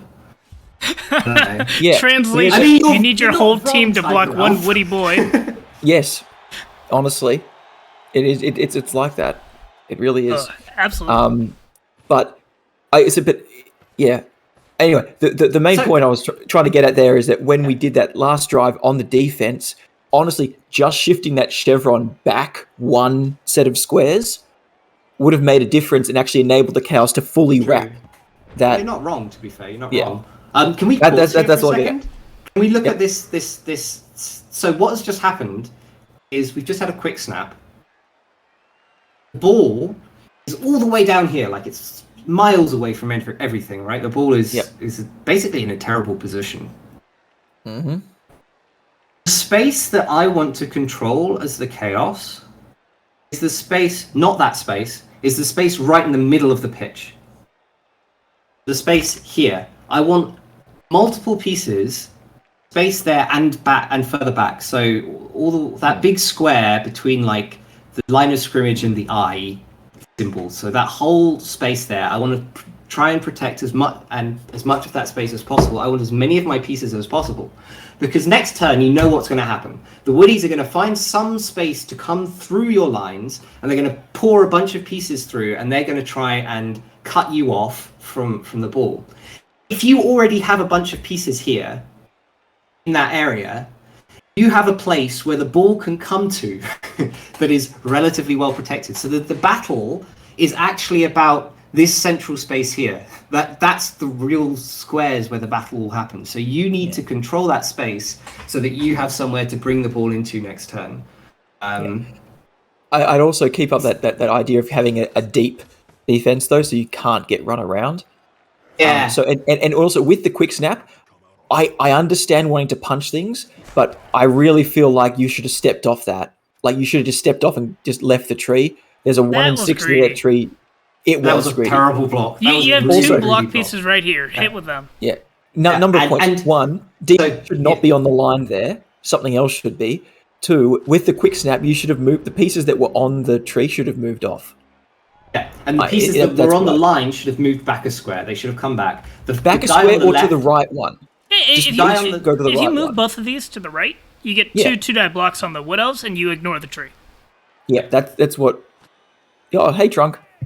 Trunk. Hey. Yeah, that and also now this goat on the left sideline who's doing nothing should be controlling that central area as much as possible. So, that and arguably, So there was a lot wrong with that turn, and now I think the Chaos are in all sorts of trouble all of a sudden. Yeah. Because they don't have a space to go to next turn. Like, where are they going with the ball? So let's to summarize that real quick, because there was a lot of things happening there, right? Yeah. One is I don't like what the Woodies are doing. No, me neither. One is obviously the make sure you know where you want your valuable players to be in like 2 turns from now. So you might be like, I'm going to hit a tree. Okay, that's really cool, but is that going to be good next turn because you're still going to be on that tree, or the turn after that? He never had enough pieces there to hit the tree anyway, right? Like No. So you could have, and that's also a quick snap thing. You can move off, like even if you're based. But 2, like safe moves first, right? And jeez. and then also look, again, look at the space. Look, neither team is controlling that central space. Now look what's possible. So my play here, 100%. Yeah, I see it too. I see. I know what you're going to say. Pick up, hand off, run over to the left, just freaking book it. Like it's a 3+3+, but you force the Woodies to reset because they're fast, but they're not that fast. Unfortunately, Yeah, you haven't okay. done that. This is very overly cautious, and to the point that it's detrimental. You're just going to be you're going to be 100%. caged in by Wood Elves in this corner. Yeah. Listen, you're not making that ball safe. It's not happening. And a lot of just that gotta- actually happened because this greedy block with dirty player, instead of moving all your pieces around. Yeah. So now I think what you want to do here is you want to move the 3 that are standing up on the LOS free, move them back and make a bit of a screen. You want to pick up with one of the beastmen down the bottom there and then shift it up. Yeah, If you fumble the ball, it's unsafe regardless. But exactly. So you can cage it up. If you fumble, it doesn't work. If you fumble it without the cage, well, it's definitely going to be picked up and scored on. But at this point, that's the situation you're in. You're going to take a 3+ and succeed or not. Agree. I would have gone 3+, hand off to the pick up with probably the rookie goat, hand off to the block goat who hasn't been activated yet, and I would have moved all the way over to the left. And you actually, I think you could have. And then you could use all of those players who are up there by the LOS to actually protect the ball. Keep it safe. One second, I need to send an angry Discord message. Are you getting pings as well? Someone's getting pings. I couldn't tell if it was me or not. It wasn't me. It's not me, so I think it's you. Who's pinging me? I had to send my mentee a Y when I saw this foul and this dodge before going for the pickup. Also, so is that we should be 1 square further back with the ball. But okay, so now this is now a horrible position. And here we go. This is what I'm talking about. Oh no, don't worry. Skulls. Push. But like, we didn't need to give this hit, right? Like, we didn't need to allow this War Dancer this hit, but we've chosen a lot of. Oh, that's a terrible. So in terms of choices, there we're talking about making an eye cage, which 100% allows them a 1 die on the ball, versus forcing a 3+ leap and then a 1 die on the ball. Very important distinction, right? Like at this point, eventually elves do fail rolls sometimes, and you got to kind of put that out that's there. Then a 3+3+, right? Because it's a 3+ with the Agify? What? It's a 3+ leap, and then it's a 3+ on the punch itself, because a both down isn't good enough, because the That's true. Yes. It was exactly. You're forcing a 3+3+, and there's a reroll potentially in there somewhere as well, rather than that which was a 3+ with a reroll. And now look at this position, right? Like, you got probably the best possible scatter you could get, but because your pieces were so out of position, because you didn't move the ball when you had the opportunity, and because you didn't control that central space that would have given you somewhere safe to run the ball into, now the Woodies have just completely cut you off. Like, this was what the Woodies wanted all along. This is why they should have served a little bit left at the start of turn, whatever it was, 2, I think. Rather than just they had a huge blob in the right hand area, which gave actually the one last opportunity for the Chaos to escape from. So there is some salvaging this though. Thank you, Trunks. Yeah, so what you do is you punch that War Dancer, you punch the other player, Let's hear. Can you afford to blitz there? Because I think you need to blitz to make a path. You probably actually need to blitz this player right here. Yeah, I agree. Orton, even the player. Yeah, actually, I agree. That play, you go up the Middle right hand side, you make a little cube up there. I think that's probably the best direction to take now. That probably works. You kind of just have to take the 75% pickup. It's a 4+3+. I mean, 4+3+. You know, you're in a bad position. You're going to have to roll. Yeah, horrible dice. and this is the thing, right? If you're in a position where you got to roll the dice, like if you think about this now, it was way better to be taking that 3+3+, like a turn ago or 2 turns ago Yeah, for sure. than being here now. Because ball on the ground belongs to the highest agi team. This is the way I think about it, especially when it's Wood Elves. Yeah, I no, like that phrase. I'm absolutely. gonna start stealing that. Yeah. I mean, if it's rats, ball on the ground belongs to rats, or ball on the ground belongs to woodies, or whichever. Oh, so elf now team it's happens just a to be flow around. chart. Yeah. Yeah. If It's one of the team then- rats. Rats ball. Yeah. It's one of I the guess team's we just- agi4 orcs. Orc ball. I guess we're just relying on having a lot of tackle zones around the ball. Should It's not unlikely be to taking good these enough. dodges first. Yeah, we should be It's- taking this punch. But okay. I mean, that's like. Ooh. Yeah. Oh, that's good. Mm. That's nice. It's just a lineup, Removal? but it's something. It's a removal. Or Edge 5 orcs. Yeah, definitely Edge 5 orcs. Yep. Okay. Marking this catcher doesn't do anything. He's agi5. It still forces. What it does do is it means that you have to look for an alternative. Probably you're probably not going to pick up with that catcher so easily. It makes a couple more dice rolls. There we that go. is brutal. No. And I just want to point this out. Finally punished, because as much as like we've been criticizing Death Reigns here with how he's been playing and stuff, Pick a Poke has been just taking risks constantly, and getting away with it, which is very very much an elf thing to do, but that happens. And so Yeah. there are safer ways to do what Pick a Poke's been doing, and that's and sometimes that'll be a death, that'll be a perm, and it does Yeah. happen. You So- say that. I actually think that was the right play there, though, because like what you do is you come in and you punch the wrestle piece and you scatter the ball. Like that's got to be the line there. Probably, Also, yeah. that edge guy should be served. Jesus, serve him. That was an yeah. easy Yeah, serve. that should just Serve be a with serve the with the rackle. rackle. Yeah. Yeah, that's inexcusable. Like you have to serve that guy. Oh there. no! Just okay. Also, good. I'm glad that was fouled. But just punch the agi piece off, like away from the assist. Punch the agi first. Yeah. Blitz the agi. Get the serve. Come back to mean- the same spot. Yeah. And then you can foul that. And you're marking the ball. And you have other punches that you can look at first. No, if he gets sent off there on that foul. now, to be it's, fair, it may have been. 2 It may have been. plus- Sorry, Yeah. what is it for the edge guy? 2 plus.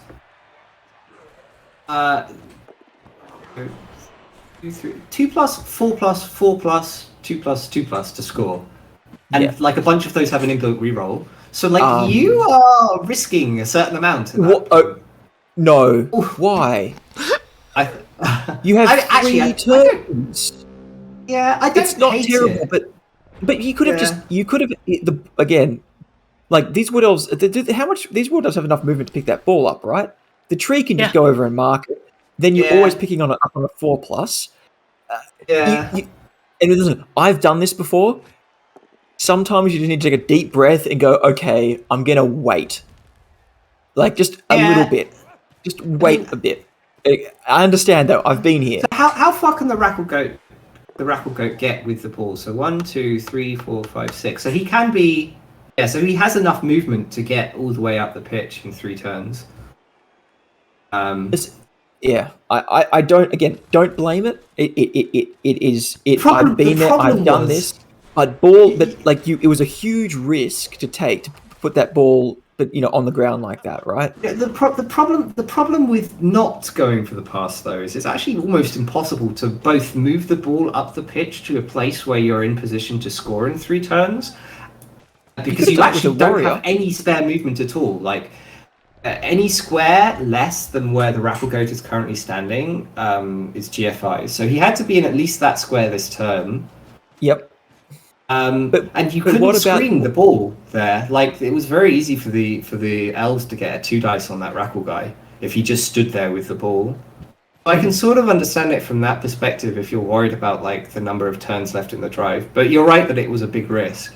Yeah, I just feel like what could have been done instead was position the block guard warrior differently, just one to the right, force the tree to make more movement to get there, and use that as the handoff target next turn. It is GFIs True. to score. but it's support that's up the pitch, and ball in hand is just, True, quite- true. Yeah, I mean, maybe you're just saying to yourself at this point, I'm not going to score this drive. It's a bit of a and shame. I can understand, and I get that. I understand that it could be so disheartening playing against Wood Elves. Like, you just think of what the hell. I'm trying to do stuff, and they just dodge away from me every time. They just knock me 1 in away, 36 pasture line sort of thing. Yeah, I mean, honestly, yeah. I think the main problem was just not getting the surf on the agility 5, and therefore having to spend 2 more activations to get it off the pitch. That's huge. No, I completely agree. That Like, is if that he, is if he had absolutely those true. extra players, then he could Because move the ball up. if you didn't do that, you have 2 extra players to come up here and help screen, and you don't have to take that pass. You are correct. Oh, you're absolutely right. I don't personally. I think I prefer the pass than just moving up the pitch. And The pass wasn't really as bad as it seemed. It was a 4+. It was a 4+, 3+, and the success state is. I think that warrior. Yeah, that gets could have gotten away. there. The Warrior had 3 Don't- turns. The Warrior would have just gone up the pitch. You would have been fine. I think more initial to the point, I don't reaction think on it was a Elves little shock and awe. But like, I don't actually think it was terrible. I don't hate it, but yeah, I agree. It's one of those things, right, where it's like. Yeah, I no. don't know. It's a fair point. It wasn't a pointless play. It wasn't like, well, why the hell would you do that? There was no reason to. There was a good reason to do it. It was just that it was risky. But we were saying a few turns ago. Well, you got to take the risks when the smaller risks when they're available, rather than running into the big ones later. Yeah, Fair enough. No, right? It was absolutely. definitely a play that I can, it was made, and I can appreciate that happening.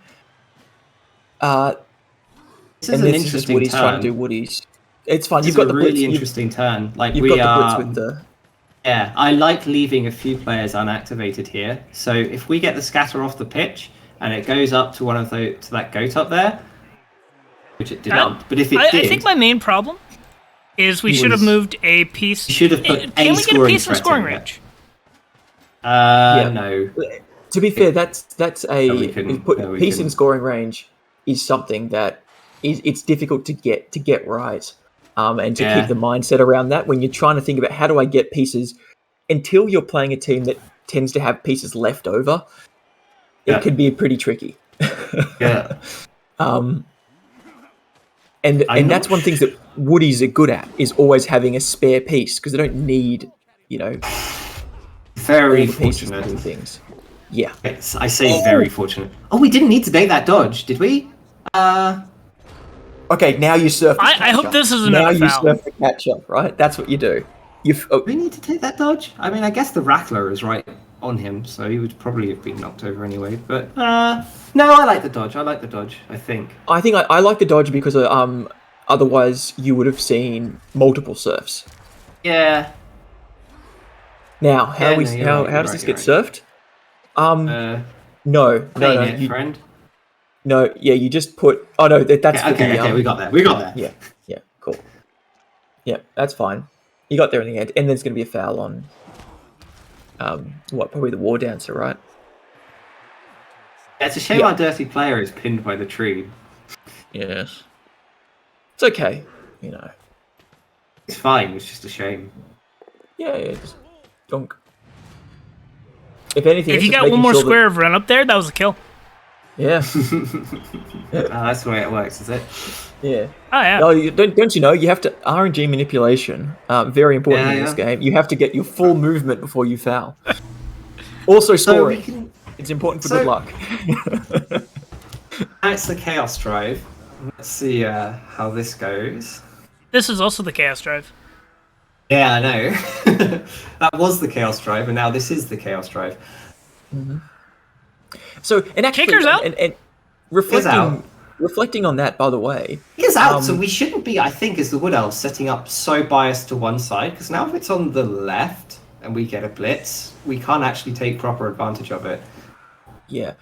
And you've got to just, hang out there for that chance at a blitz because it makes all the difference in the world. But in some ways, that was a fairly successful drive for the Chaos because they were scored against once. Well, there you go. They were scored against, yes, but they also did a fair bit of damage and they only went down 1-0, which is pretty decent. It's brave. Now this is the Woody special. Yeah, here's the blitz. Yeah. Although the kick, oh gosh, the Rackler is out. Ow. Yeah. So, but see how this time, imagine this was the offensive drive of the Woodies here, and you had this position, right? This is as a defensive position. You can see how how much more difficult it is for the Woodies to actually go somewhere. Yeah. No, you're right. You know. I think just one or two pieces here prevents a lot of this. Exactly. Yeah. The Wood Elves are forced to go around rather than straight down the middle. Yep. And it does. Oh, don't choose up. We can't take these first. blocks You've first. got to move first. We've got to move first. Yeah. This is. So safe moves first isn't always correct. Oh my goodness, we're not picking up the ball. You had to pick up the ball on the block piece. Yeah. Had to pick up the ball this time. It was you had to. So if we leave the ball on just the floor, to emphasize, we I'm gonna lose. pause here. Usually, coming and standing a piece back next to the ball is pretty safe.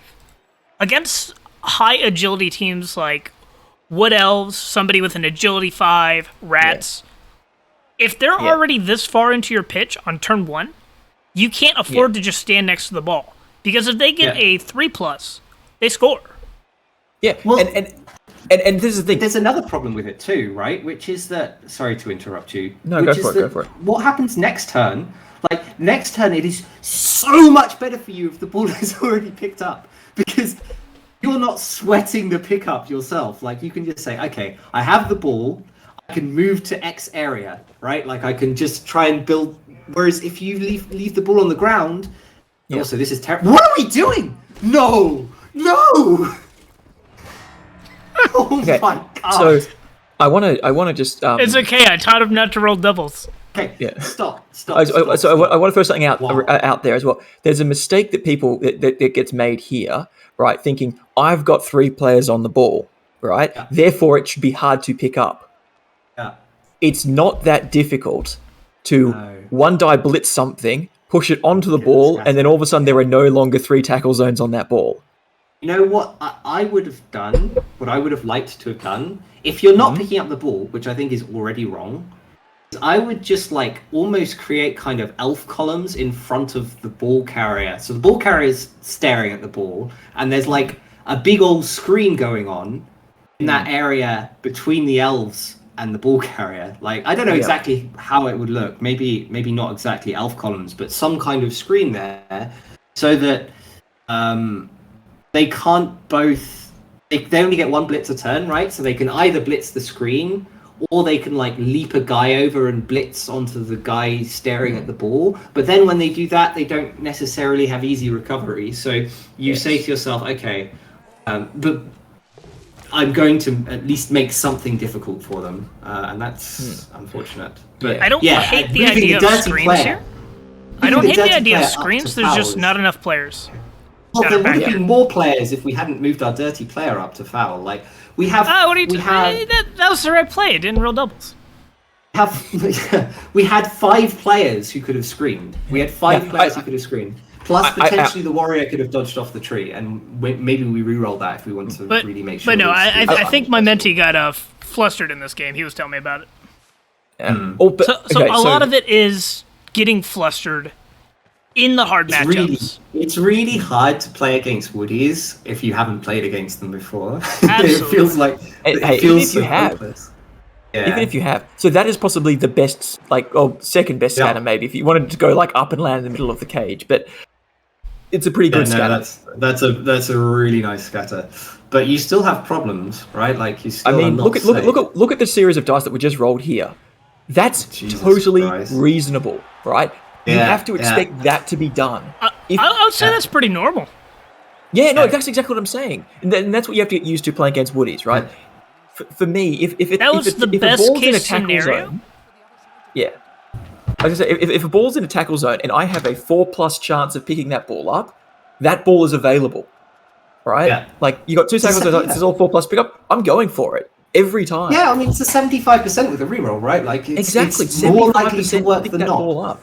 So And if it doesn't work, okay, I mean, it's not the end of the world. Like, you've now effectively put a tackle zone on the ball too, right? Like, it's exactly it. So I think you just got to be a little. You have to, it's a trick. It's a difficult thing to get through, like to figure out. But yeah, so a couple of mistakes we saw there. Then so there was the one which was standing everyone on the next to the ball and without trying to pick it up. Kind of creating a dense screen rather than a bit sparser screen to make it harder for the Woodies to get through. And well, I mean, yeah. And also, I will say one thing: fouling is usually a decent idea because it's Woodies. You get a DP foul in, you've got a good shot at removals. Unfortunately, as we saw, it wasn't maybe precisely the play that time. I need a player right here as well. Yeah, we have too many players in the backfield. Like, we need to be controlling that central space. Like, I keep going on about it. Like, that central space is the key space against Woodies, right? Like, because it gives you somewhere protected to move the ball back to, no matter where the ball lands. Like, you have to always be thinking what happens on the next turn. I think. Think about very good rock. Weird. Yeah, very, very useful. The tree not being available. Rock. I think what's interesting about like Woodies is you get taught a lot as a new coach to do safe moves first, and think about the fail state and like make sure you have everything did it a lot protected better and here. safe and secure. Yeah. No, this is better for sure. This is better. Although, I mean, even this, you could say there's just a 3+ to go and attack the ball. But, like, protecting the ball from leap is significantly harder than protecting the ball from I love just the tree. I love it. I love it. It's so funny. good. But yeah, no. I was going to say, like, you get taught to protect the fail state, but there's sometimes that leads you to accepting success states that are too weak.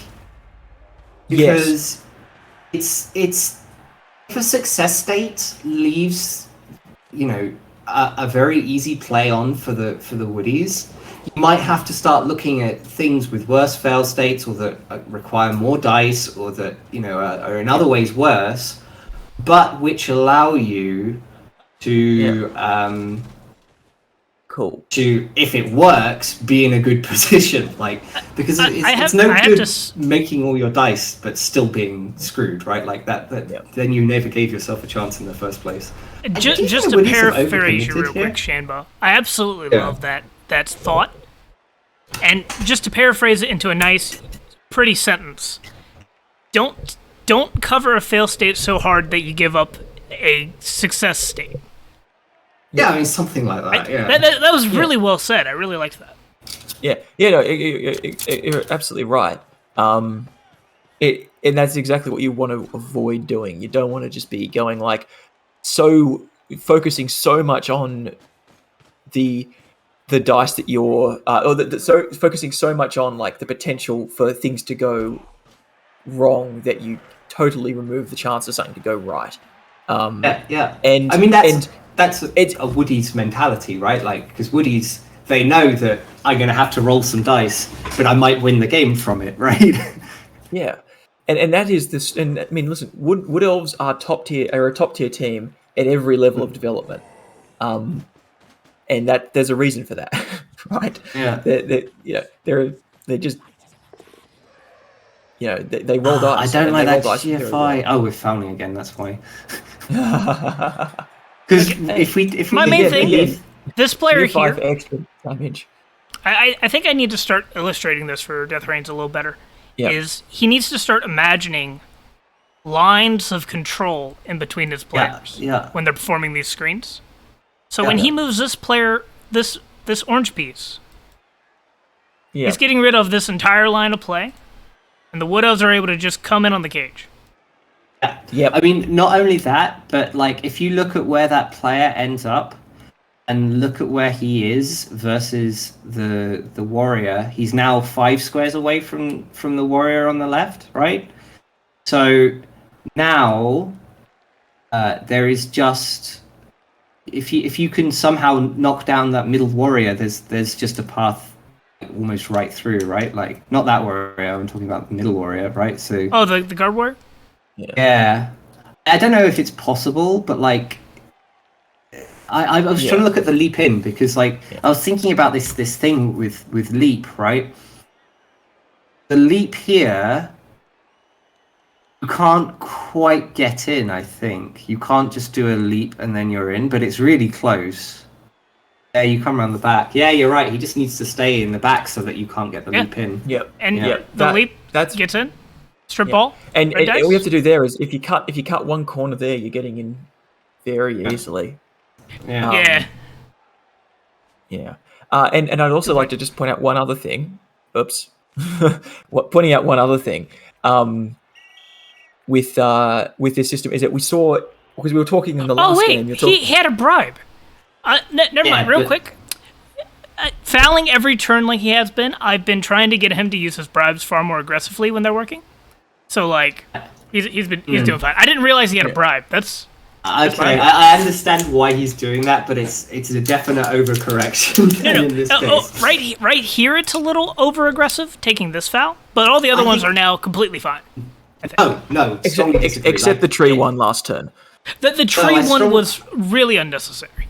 I strongly disagree. I think there were a number of in the first half where he gave up way too much positioning for it. Like the dirty player needed to be, not necessarily like dirty player needed to be in part of the screen, but he'd have like, there was at least one turn where the dirty player needed to be part of the screen, and there was some other turns where I think foul, you risk the 1 in 18 like send off bribe fail at a time that you don't need to. Like I understand that you want to be using the bribe every turn, but I think there were some turns where, and if you told him be really aggressive and use your bribe every turn, which is good advice, sometimes you get an overcorrection, right? Like a person hears advice and then the main thing I've been trying to teach him is, especially against like AV7 teams, if you bought a bribe, you have a dirty player, hit an important player if you can. Just any turn you have. Yeah, I understand that. Yeah. So, and he's been kicking like catchers and war dancers, so I'm mostly fine with it now. So why have the Woodies just completely abandoned the left flank? We're just going to walk into the left flank, aren't we? I can maybe answer that. I think that they've won the game, and so they're just going, all right, we'll not worry. Now, I was going to say this as well about when they went to the left in the first place and they kind of left the right open. The good thing about the Wood Elf team is that they can go side to side really easily. It's really hard to get around them. So you tend to have to go through them instead. But in this instance, it does feel like, given the amount of ground that was conceded turn to turn there, that this is like we're going to kind of let you in and then pressure a score, because the Woodies here can go... The Woodies here, if you score, the Woodies can score again, right? Like, they've got an easy 2-turn. So and they don't risk getting a bunch of hits, trying to do something clever. No, you're probably right. I think that's perfectly reasonable. Yeah. Although I think if I were the Chaos... Also, this Chaos coach has shown that he's willing to foul every turn. He's a maniac. I'm not risking my war dancer. Yeah, true. No, 100%. I think if I were the Chaos, I would have tried... I don't like having... Oh, we're setting up a foul, that's why. That actually makes sense. I love it. I was like, why do we have so many players here? I still would rather the guard warrior was in a more useful position. I don't think he's in a great position where he is. I think he's doing very much. But okay, I think I would rather what you want in any of these situations, just for caging, ideally you want to guard on opposite corners. The diagonals, on the diagonal. So where exactly that warrior and that beastman, like there and there, because that way, even if you've got a leaping cage diver, you've always got guard on it, which means that it's gonna make it a red die. In this situation, it'll be a red die. So it's guard on corners. I saw that blitz and I thought, is he going for a very rowdy jump in after all? No. He's just putting He's just screening. this is just the hell of it. Screen. Screen is like not that strong right here, because you can just move over to the right. I really like this way of attacking the screen, where you just come in at the screen. You push down the weak point. You try and go round as much as possible so that they can't easily retreat. So I would actually and then you aggressively base with your strength players. So like Yes. you force them to move backwards. He's actually pretty good at attacking elf screens. Yeah, this is not too bad. I would. I would have piled in a little bit more if. Yeah, you had I the agree. extra That's movement, the thing but I was saying. that I wasn't was gonna really say. open on this turn. No. Yeah. And this Rackle guy, I also wouldn't have him here. I would probably have him go. also like doing something. Also, excellent work keeping the foul open. I think that's a good Dirty foul. This, player. this Yeah, turn, I I really think like that's that great. foul. Dirty player will this do turn I so like much this foul. work. It's a shame he got sent off, but good job. Hey, he got like 9,000. That was wonderful. Yeah, that's awesome. And that's just like, and I mean, speaking as a Kislev coach, but you don't want your pieces ending up on the ground when there's a dirty player. It's terrifying. It's like but whether you're an elf and you're worried about being punched down or you've got a piling on player or whatever, having a dirty player around will just change people's minds about doing stuff like that. About getting in deep and diving, like Also, cage diving. there's not enough elves to elf screen anymore. Like this isn't No, gonna do but I much. think- That's great. I think Phage was like absolutely right. The elves aren't trying to like actually stop the drive here. What they're doing is they're trying to slow it down as much as possible because now the agree. Chaos are going to score on turn 15 and the game is over. Whereas maybe maybe there was a chance that they scored the previous turn. Maybe there was a chance they scored turn 14. So they were just literally just standing in the way so that Beastman was he in range? Was the ball carrier in range last turn? I think he might have been. Just, but you wouldn't have ball taken the carrier was GFIs like given the position you're in. Well, you might have taken it if you thought I'm going to be able to turn them over in 2 turns and score, but like probably not. But turn them over in 2 turns and score something, right? Like it's a possibility. Here's the problem. But the Wood Elves basically said no, that's not a possibility because we're just going to stand in the way. We're going to say. But there's another "Absolutely issue not." here. There's another issue here, in that situation, it's difficult to get a clean one die on that ball. Sorry, actually, I thought it was more easier, but Yeah. I was thinking that they might dive this turn and try and sack the ball, because this is the other thing you do is you wait till the team's progressed all the way up the pitch, you dive them, you sack the ball, and then you just throw it. You just punt it down the pitch or throw it to a receiver you've got set up. That was a possible play. Clearly, we're going for we're not doing that. Because again, Make that 3 dice. Make that 3 dice. Come on. Easily. was it not? Or was that not a? apparently No, not. I thought it was a catcher. No, you're right. You should have made that 3 dice. That's a You're gonna mistake. score. You make that 3 dice. You just do it. Like there's no reason. I not think to. I think that was a mistake. I think that you stall here. Otherwise, you're giving the Wood Elves 2 turns. So, I mean, you're giving up. You're conceding the loss if you stall one more turn. But I don't know.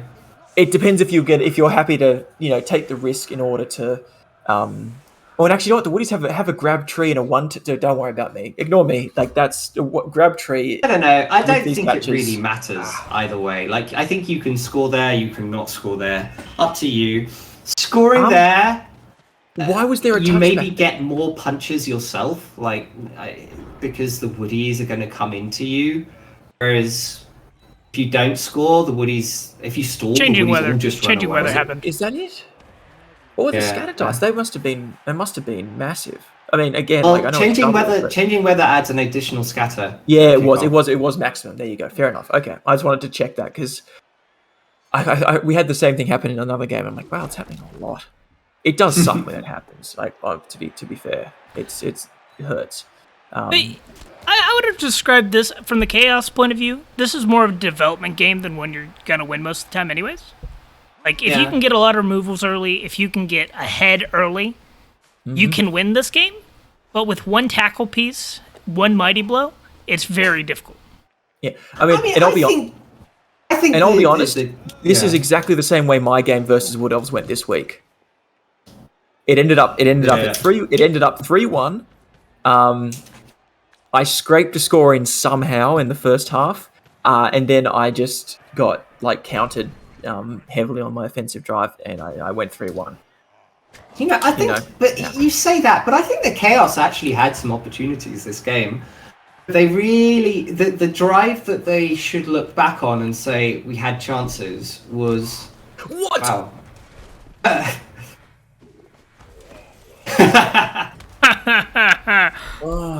Probably not the play. You know what? It may have been. Honestly, I think that was a misclick because maybe. you're not going to win. You've got no scoring. Or it was absolute greed going for the level. Yeah. Oh. Okay. In that case, because I was looking at that square, going, "Oh, that guard piece has to go in there, right?" Like you have to put the guard piece in between those two. Whatever. It doesn't really matter. It's no, it doesn't. Time. No, I think the drive they should look back on is that drive, their first offensive drive after the Woody scored quickly. I think they had a real turn chance like 3-8. Yeah, but maybe even just like turn 2 and 3 because it was slipping away by turns like 4 and 5, and they had to get quite lucky to even get to that position. Yeah, because if they score on that drive, then they go into the half 1-1. Woody's got the blitz and turned them over. Okay, it happens. Woody's in a blitz. And I think there's more they could have done in that drive as well. But okay, say that ends up with the Woody score as well, 2-1. Then it's 2-1. You're receiving. There's like 10 turns. It's like turn 10. You've got a good chance of getting the draw out from that position. So I think you just have to be a bit, I don't know, careful about the way you, because it was a repeated mistake, but it's the way you have to think about how do I play against Wood Elves in a matchup where I'm unfavored. Yeah, for sure, but there's always play in a game like that. Like you can't just say I'm going to lose or what do I do? Let's jump into the other Chaos game. Let's look at Doug's game. Chaos versus Orc. So I had a look at this game. Is this a minors game and the others were college? Is that correct? No. All these are minors games. There haven't been college games played yet. College hasn't started yet. College doesn't start till like week 2 or 3 because they have to do the vetting first. Sure. And they have the post-season punch up as well to match the thing. State of Raging Grace is here, who wanted to jump in on this game. I think he wanted to jump in. Hey, how's it going, mate? I thought this was a really well played game, by the way. This is another one of the ones I watched before. So I watched the Wood Elf versus Chaos game. I watched the Lizards versus Norse game, and I watched this one. This I thought was a pretty well played game. There were a couple of things I thought, so we'll come to them, I suppose, at some point. If State of Rage and Grace wants to come in, though, I'll happily pass the microphone because I think having 4 voices is going to get a little bit chaotic otherwise. Oh, absolutely would be. Yeah. Okay. So, we just did the Woody's match. Yeah, we just finished. We just did that. There's still a Khemri versus Pro Elf after this. Mm-hmm. And then after that, I'm out of replays unless somebody wants to offer up another one. But I'm willing to keep going. Not sure about you all though.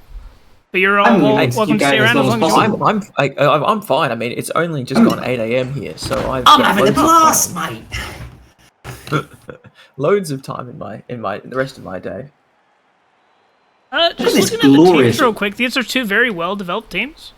Yeah, this Orc team is glorious. Wow, this is like perfect development for Orc. Like 4 block Chaos Warriors, Guard, Mighty Blow. Mighty Blow, Claw, Beastman. Yes, very good. Yeah, very like these 2 teams look really nice. Like I would say they're. Are these all from the same division? Yes. Well, not all the games are from the same division. I've just taken from whoever's offered up, or in the case of. Is it all like Div 4? I mean, sorry. No, it's all minors. Oh, it's all minors, of course. Sorry, yeah, that's right. Yeah. Keep going. Sorry. But no, I took all the games that were offered up, and then I grabbed some Lizard games for Shanba because that was his specialty. And then the next one, the Pro Elves and the Khemri, I grabbed because it's a rematch between some really fun coaches I casted on their playoff games. Yes. Ah, nice. Yes. Doug, where's your moose? Problem number 1, you don't have a claw, tentacles, juggernaut, block, minotaur. Get on that. Yeah. Someone has been. This setup though. Someone's been watching streams. Yes. I really like this setup, by the way. It makes it very difficult to get a blitz on the first turn for the Chaos. Corners are dangerous. Unless you knock down every single one of the LOS, you can't really get a hit on the blitzer. And the blitzer with guard is protecting the. Is making it really difficult for the Black Orc to be hit as well. So I kind of really like this setup. But anyway. I like this setup Andy Davo, when you're playing against a team that isn't fast. Don't do this if you're playing against a fast team, because you'll just get wrapped. You'll get run around, and that's it. This is fine against something that you're afraid of getting bashed against. But I've had dwarves do this against me when I was playing Skaven. It is just like the logo. Yeah, there you go. Yeah, so with the guard, with the strength 4, great. But don't do it versus something that's going to run around you. Yeah, no, fair enough.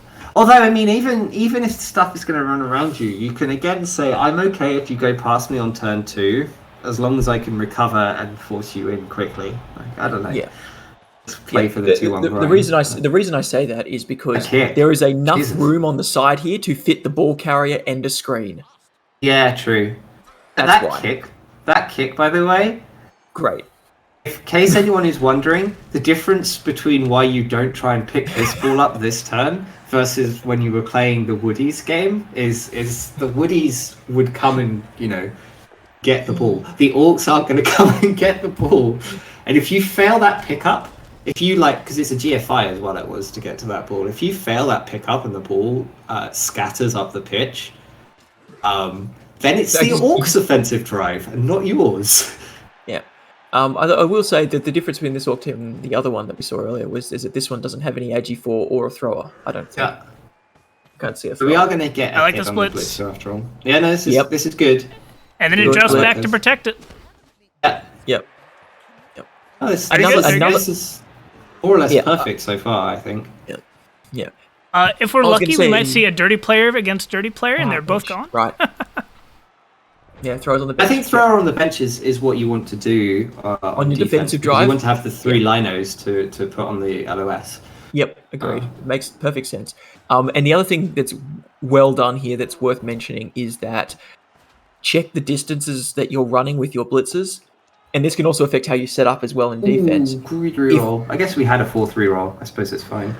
If you offer up a piece to be blitzed, but it leaves the enemy killer exposed at the end of it because they can't retreat far enough, that's often a good trade. It can be a good trade. So it was well done by Doug to, obviously check that distance to make sure you could actually get back. Yeah. But that was nicely played. Solid opening turns from both players. Yeah. Just pond the DP though, so that's an interesting question. Like, if you don't break armor on a DP, how comfortable do you feel then piling on that DP? So if you don't break armor again, did bring the other orcs to protect it. Did bring the other orcs to protect. Oh, for sure. Mighty that's blow. Very, very unfortunate. Doesn't actually do anything. That was just natural. That was all natural. Yeah. Ouch. That's a really rough start. So the problem, the orcs in this matchup, is basically that the Chaos have claw, right? Like, you actually, you otherwise, apart from claw, they're AV8, you're AV9. You have more natural block, you have more natural skills, which means that you have therefore more guard, more mighty blow, more piling on, more etc. So the only advantage the Chaos have in this matchup is claw, but claw is really good, so it's not like it's a tiny advantage. But when you start losing strength players like that Blackhawk, suddenly the advantage is also that, and this is why Claw is so big, is that like it can help you remove those strength players. Now there's a huge strength advantage for the now there starts to be a strength advantage for the Chaos instead. Yes. So yeah, that's a big problem. It looks like the Chaos are trying to push down the right-hand flank. I think you should, yeah. This is very good double screen. This is a lovely screen. This is a lovely screen. Like, there's a gap here, but yeah, this is a very good double screen. This means that the Orcs can't just blitz one strength 3 player and be on the ball. Because they can bring in guard here. If they get this blitz, like, but it's they're not bringing very many players through, right? Like, and they're weakening their left flank. I think you have to be attentive to the fact that the Chaos are trying to push down the right, and you're quite heavily committed to the left flank. You want to try and shift now over to the right to stop this push without overcommitting now to the right flank, because you still want to try and hold the center. Like, the center is the most important part. And the Orcs are already down a player, so the Chaos might just be able to punch through the center. Yeah, which is why I'm not... If we're not blitzing... Yeah, I don't like a lot of this basing. I guess we are blitzing, but like... Ooh... I don't know. We feel stretched, right? But I guess that happens as well. Yeah, but again, a great example of a practical double screen as a bash team. Yeah. Like that would work against a lot of elf teams as well. Yeah. Okay, so let's see. Where's... I wonder about this. This was the piece that maybe could have been doing more. Was this lineman who's just been blocked? Because now Chaos... Oh, look at this. This is really good, by the way. If you're playing Chaos... or another team that is like got a bunch of strength 4 players, it's really good to keep those strength 4 players all like standing near each other, because that way they all like... Oh, here we go. One, they all protect each other, and two, like they all can free each other up so they can go and do stuff, and you just have like this wall of strength. So this is really, really good control of the center from Doug here. And elves can go through on a 2+. Well, that's the point of the that kind of spread out screen, is that it makes it more difficult for that to happen.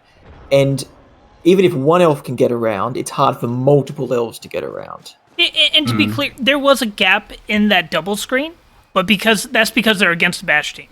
Against elves, you wouldn't leave that 3-wide gap; you'd make it a 2-wide gap, and no, it would be different. Yeah. I mean, you can just be you can rely a bit on the fact that it's, you know, you're going to be mostly okay in a matchup like this. The fact that the Orcs had to waste the blitz to get on the ball and take like 4 GFIs. Yeah, I mean, it just isn't worth it, right? Like, you make it to the point where it's not worth it anymore. It's also worth we have noting had to base a lot of players to take that blitz we just took as the Orcs, and we still haven't stood up our POM guy. So I think we're beginning to crack a little bit here. I think this defense looks... For a start, it looks like there's a huge gap in the center, right? Like, okay, we've dodged that guy out. Still kind of looks open in the center. Like, there's three across there. If you take that punch on the lino who's based, there's a big hole. Something like but also this way. You could go through there. You don't have to. You could also try to go through the left as well. Like, there's you can so just many widen it options. and not even go through for a couple turns. Yeah, like, I think this is an awesome position for Doug to be in, the Chaos here right now, because you've got your Claw Mighty Blow, which is a constant threat. Yeah. And also, well worth pointing out, that wizard is a great reason to be double screening and not caging. Yeah, true. True. There is a wizard to consider. So it's always a bit strange, a wizard in a bash matchup, isn't it? Because it's good, right? Like, you're really happy to have a wizard, but you've got to use it a little differently, though. Yeah, it's not as good as it is in some of the other matchups. I think you so can I'm use wondering what we're doing here with the ball. I think we're just keeping it safe. We've been taking that. Oh, so good. Claw Mighty Blow. Yeah, Claw Mighty Blow doing work. Although that was just Mighty Blow that time. Yeah, Doug, I'm going to have to keep showing your matches. You show really solid play. Really good example. This looks a little bit loose, I think. Yeah, I don't know about that. This last one is going to be interesting. Because the problem I have is, can we almost just like run around with the here's what I'm seeing. I'm seeing a lightning bolt on the Chaos Warrior in the middle, and then the Blitzer running through and smacking the goat in the back.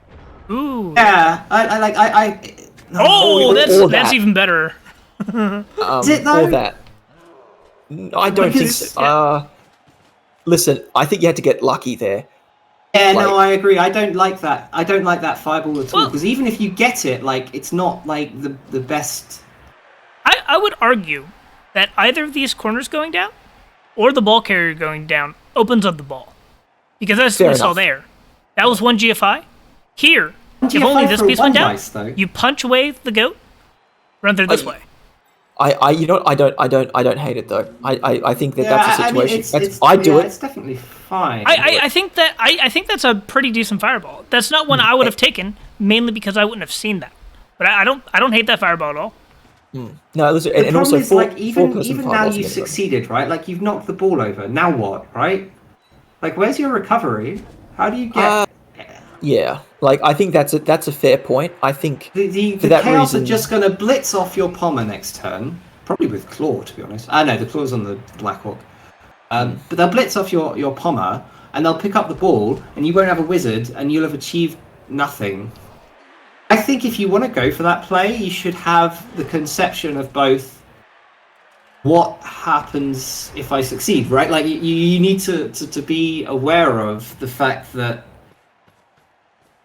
the Chaos are going to get a chance to respond to you, right? Like, so I don't know. but we should say though, you were right. It was a little loose, which is what Yes, opened up it the was a opportunity. little loose. So good vision to see that it was possible. But yeah, and I understand Real Gannon, the panic there being like, shit, I'm down two blockers. That Claw Mighty Blow is just destroying me. Yeah. Well, you know, and you know, you refer to Claw as against Orcs as a can opener, you know, Yeah, for a yeah. reason. It's scary, you know. You don't want to. That I don't. We fouling? This has to Oh, be a you're foul. fouling, 100% foul. Yeah, absolutely. With what? Oh, with that. Okay. Yeah, that foul that's- is not. No, that's it's not good. Fantastic. That foul is not 100% to work, by the way. That foul is like. It's a ways off being 100% to work. And fail state was. And actually, hang on though. The fail state there was. Wait, was it bad? A little bit. It was a little bit bad. It's not great. Not a great fail state. The problem. But that was the magic about- number of a 7+ foul. That was the killer.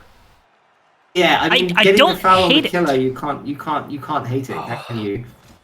I don't. I mean, listen. Results-based analysis would say good job. I'm not 100% sure. No, I'm not. 100% I think either. that is think it was a unnecessary. controversial. That's a I think controversial it was foul. unnecessary. Like, I think you basically took a slightly higher variance route there, because I think you could have put the ball in a position where it was more or less safe. You could have brought enough players back. Let's say for example that goat, the DP goat, went down there. Oh, that's unfortunate. Then the Lino could have taken 2 steps down to mark up the goat down here, and you could have sent this orc over to the black orc over to guard up those two. Yeah. I don't know. It's all right. Now, by the way, the orcs are again in huge trouble because they just don't have the left-hand side of the pitch screened. Yeah, I still argue that I don't this think there was time. anything wrong with that foul. I think that was a personal decision foul. I agree with State of Rage though. The carrier assist just made the fail state worse. Yeah. I don't know.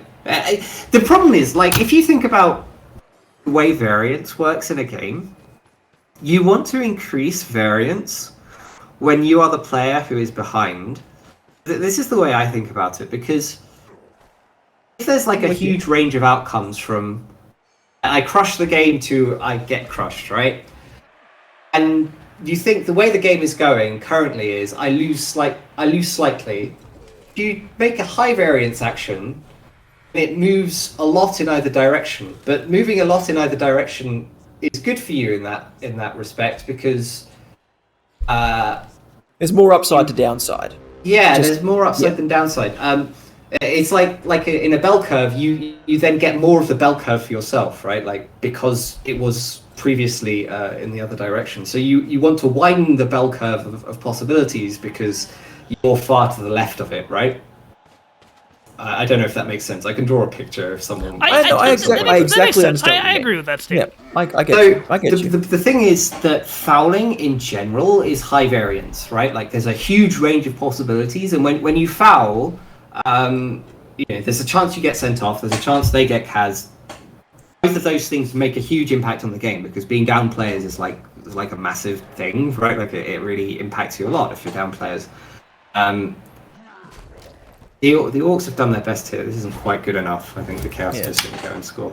But yeah. So like, do you, considering the position that the Chaos were in the game, did they really need to be making high variance plays there? Like, I would argue no. That's where I'm coming from. And I can understand that, sometimes you want to foul to like lean on the position, right? Like you want to say, okay, I'm so far ahead, I'm just gonna, really make you suffer with these fouls. But like, I don't think it was necessary there. This is interesting. Like that Black Orc still just on the ball. 1, 2, 3. Yeah. I honestly, I thought there we were going to see the tackle piece blitz the dodge piece. And we had to do a GF5 without a reroll. That was a little spooky. Yeah. A little bit. I think, it's one of these things that sometimes happens with a bash team that's relatively slow. You sometimes have to take a little bit of a risk to finish off the drive. There's such a even meme around even if you fail that GFI. GFI, you're still a long way from actually failing to concede, right? Like, And that's a rookie Black Orc that would be threatening. It's not against the usually blodge going to piece, get right? the blodge down. Yeah. Oh, huge KO on the. I mean, you don't think it'll happen, but it certainly can. Oh yeah, well, I mean, 2 dice against blodge is a 100% knockdown if it's against me. Yeah. It's about 12% I'm of not the year sure there was a better tackle. play there. That's what I would say. Like it didn't feel to me like, oh, you messed up. Now, is there a chain push to get the ball free here? Yes. No.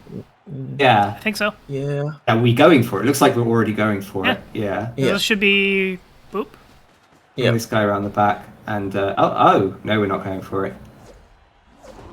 Was that a mistake, Doug? Oof. Okay, hold on. He says guard, but like we were blitzing the Black Hawk, right? So we bring the warrior 1 square down from where he is, and then we, also Sloth is dead. Sorry, we bring the block goat to 1 square down from where the warrior is, and then we blitz with the guard with the warrior, and we can push our ball carrier out, and then we're free. So yeah, we don't blitz. We don't need to worry about the guard, Doug. The guard doesn't matter here because we are our assisters. Yeah, exactly. Exactly. BB blue. Yeah, that's what you would have done. Correct. Absolutely. Because you've got a square there. You could have pushed your ball carrier out. And if you don't get the knockdown, it's still fine. I Your think odds haven't that just changed. should have been the blitz. I think the 1 die blitz was fine here because you have block against no block. You can make it 2 dice, so you may as well. Even better. It's free. Making it 2 dice was free. Anyway, this is now a problem. This is now a big problem for the chaos because they didn't score. Hey, fail states. I think he just didn't see the chain push. It's not some kind of strategic error here. It's really just like, I didn't read the board. I missed it. Chain pushes are hard to. Yeah, this is a brutal turn. Can we just? Orcs, we've Orcs just fighting. Yeah. You've just seen the Apo use, but this is Chaos. This is Chaos. Chaos have AV8. Chaos are not that tanky. They do. I think I would have sometimes. followed that one up personally. That one there. It 1D to make it a 2D. It might have been. If that's the turn case, eight. then I think It's turn 1D eight. is better. Oh, was it turn 8? Yeah, 1D is better then. Oh, so it was. You're right. Sorry.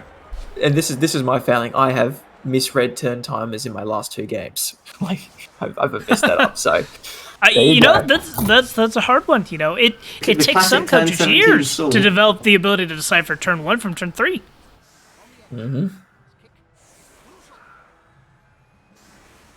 yeah. No, I think in my last 2 games I've like looked at my opponent's turn counter as mine and just like not made a scoring threat. Oh yeah, that's Because- rough. Oh, damn it. Wouldn't have mattered. I was playing against freaking Wood Elves, so I lost anyway. You know, I played a game of Khemri recently where I didn't develop a scoring threat on turn 6. You know, just like couldn't get to the scoring range by turn 8. Blue Leader, the reason I did it in our match is I only had to count to 2 for our match. It's easy to deal. We only deal with the game 2 turns at a time. It's much easier.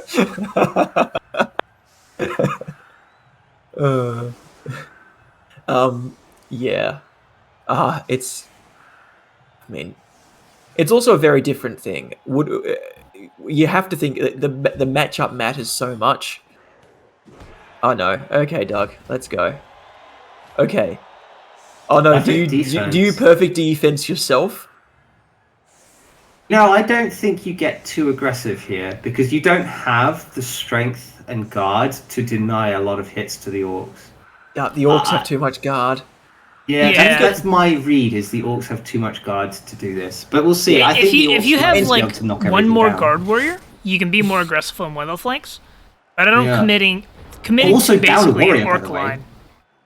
I mean, Yeah. are the Orcs down a block? The Orcs are down I also two want to say blocks. this is I think going to be another example Yeah, because I down saw two. this happen in even Div 2 recently, or Div 1 recently, where people were basing up on the line without any depth to the defense. Things can go wrong for you really, really fast.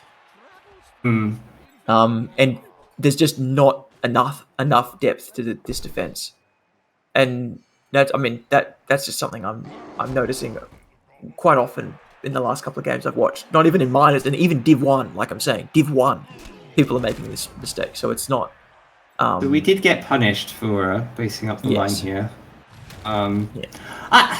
See, the thing is, like, you always feel like, oh yeah, I've got the perfect defense as a bash team. I'm gonna go take advantage of it. Yeah. I'm gonna go base everything. It's gonna be great. But then, like, Yeah, they have let's count how many just blocks one we're giving up guard. this turn.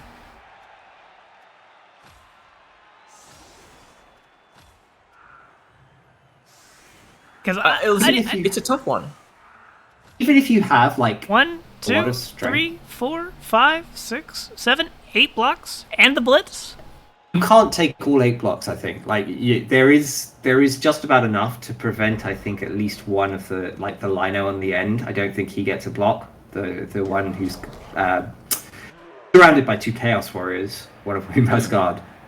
But yeah. 2.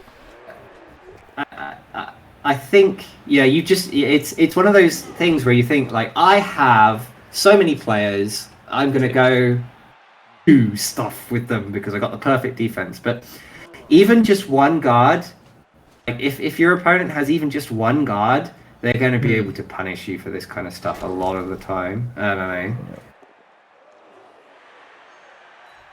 That's And 5. Chaos, as I said, it's an AV8 team. Like, I mean, that was an AV9 piece that died, unfortunately. But Yeah, that was 6 blocks. That's a lot of attrition. it's not. Yeah, and you do get something back, right? Like you got 1-2 hits back from it, and maybe 1 hit over here on the right hand side. It wasn't like completely free for the Orcs. They committed a lot of players. He Like closed the the can Pom opener. Blitzer is on the line, getting hit now, but he's fine. Yeah, I think. Yeah, just I don't know. I'm sure Doug already regretted that. Like Yeah, as soon as he he's just set saying- the punches. He's saying. that was the you're losing. You need high variance perfect defense right there. Yeah, maybe it's just a reaction to the fact that you're losing, but I don't think that the right reaction. I don't think that's I the don't think it was situation Doug right is in, risk. but I think that's the time you would do it, like you were saying earlier. Yeah. Yeah. So also would- this I don't I like. would- This I don't like. This you just take step back, just give it like that one square of space, and you don't give up blocks, and you're doing effectively the same thing with the defense. Well, you're doing more because they're not going to be able to step through it. Then they have to blitz something. So Well, the idea of what you're doing here is you're trying to tie up in. This is pressure, right? Like this is what I was talking about in the Lizards match earlier. Where you're just saying, I'm going to keep like tying up all of your resources and just hope that eventually I create an opening that way, because you're probably thinking to yourself, I didn't score on my drive, like what do I do? So I get the mentality, and look, now the Orcs, the ball's not like completely safe here. There's maybe lines, like for example that Black Orc. There is definitely a way into this ball. Yeah, like so this is what the pressure does is. I think you maybe gave away too many hits here, but the strategy of continually basing has actually given you a reward. Like there's at least one way in. yeah. There are a few ways in, and the strength of chaos, which is, it's always there, is that you're blitzing with strength 4. Always. Yeah, for sure. So now actually we're beginning to get some traction too, right? Like there's a problem that happens when you're like two lines punching each other, which is that if you start to lose the fight, all you can do is stand up, right? Like or dodge out. Like all you can do is stand up or dodge out. So you're getting knocked over. The next turn you have to say, all right, I stand up or I dodge out. Dodging out's not really an option for a Black Orc, so you stand up and then you get hit again, and then you stand up and you get hit again. So there's a kind of momentum that happens in these battles, and actually, eventually the only way you there's get a that stun. momentum back is your opponent failing something, or you finding some way to unpick their attack on you somehow. So like, yep. the fact is that. I'm not sure who's winning the scrum. The right-hand side is clearly the chaos, but on the left, oh my god! Good pile on. Now, okay. So good result from piling on. I don't know if I would have piled on a non-armor break, but when you're in a bash war, all right. Yeah, I think it's fine. It's one of those you have to decide if you're racing to the Kaz box or not. Yeah. And because, especially if this Chaos team had more claw on it, piling on just as if the button's pushed down, decent strategy. Because, there you go. A couple more claw, and this is no longer a game about a ball. I think it was trying to get onto the ball, or chain push the ball out. Maybe. Were we looking for, because the Beastman had already activated, right? The one that stood up. So there was no chain push to get a hit on the ball. No, it was trying to get the Chaos Warrior to stand next to the ball, I think. Yeah, I think you must be right. I'm not sure if I would reroll just for that purpose, because it's not particularly difficult for the Orcs to deal with that, but... I'm with you on that. Yeah. Push players out? Yep, understood. Yeah, I'm assuming like push this lineman out and you have a unbased Chaos Warrior with block guard on the ball. Yeah, I don't think that's terrible. I don't hate it, but I think it's a little bit much as a thing. Also, that foul not breaking armor on the Pommel was pretty unfortunate. I think the Orcs need to be very careful this turn. I think they have not actually thought about where the ball is going at the end of this turn. Exactly. So I think what happened there is we just saw the Chaos Warrior get punched and pushed down here, which just remade the screen. Because what we had a moment ago was a 2-die hit or 2-die blitz by the Orc Blitzer onto the lone Beastman before the Chaos Warrior got pushed next to it, which would have opened up a hole that I think that there was just enough to get through and screen with potentially. It wouldn't have been super safe, but you could have absolutely tied up a couple of things with, around the place. So So this is something that's very interesting for the Orc team here. hey, did we not take that block? Or did I miss a player being down? Sorry, is that what I've done? Because we didn't take that block. I think it was a player that was down that stood up, and they stood in the Oh, right circle. If I were the Orcs last turn, I would have strongly considered, and it's a little bit awkward because you're running out of turns. It's because talking about loose with the Chaos Drive, if that was a punch, there's a hit on the ball. Like if this guy gets knocked down, there's probably a hit on the ball. It's really this is not a nice position chain, now maybe? for the. Yeah. So I think the thing. So if you got a knockdown on the blitzer, there was a hit on the ball here. Like the blitzer that's now like the cage corner, there was a very easy hit on the ball then. So if this guard piece was down, this piece follows. I'll bring out the pen because there's a reason I have a pen. I think we need to go back because it depends where that Blodge Beastman was standing. Because currently that Blodge Beastman is actually in the way.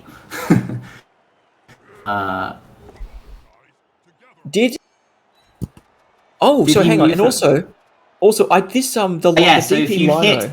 get the knockdown and Actually, I think this was just a mistake.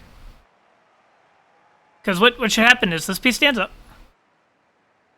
Take a hit here. Yeah. Then you have a chain push. Yeah.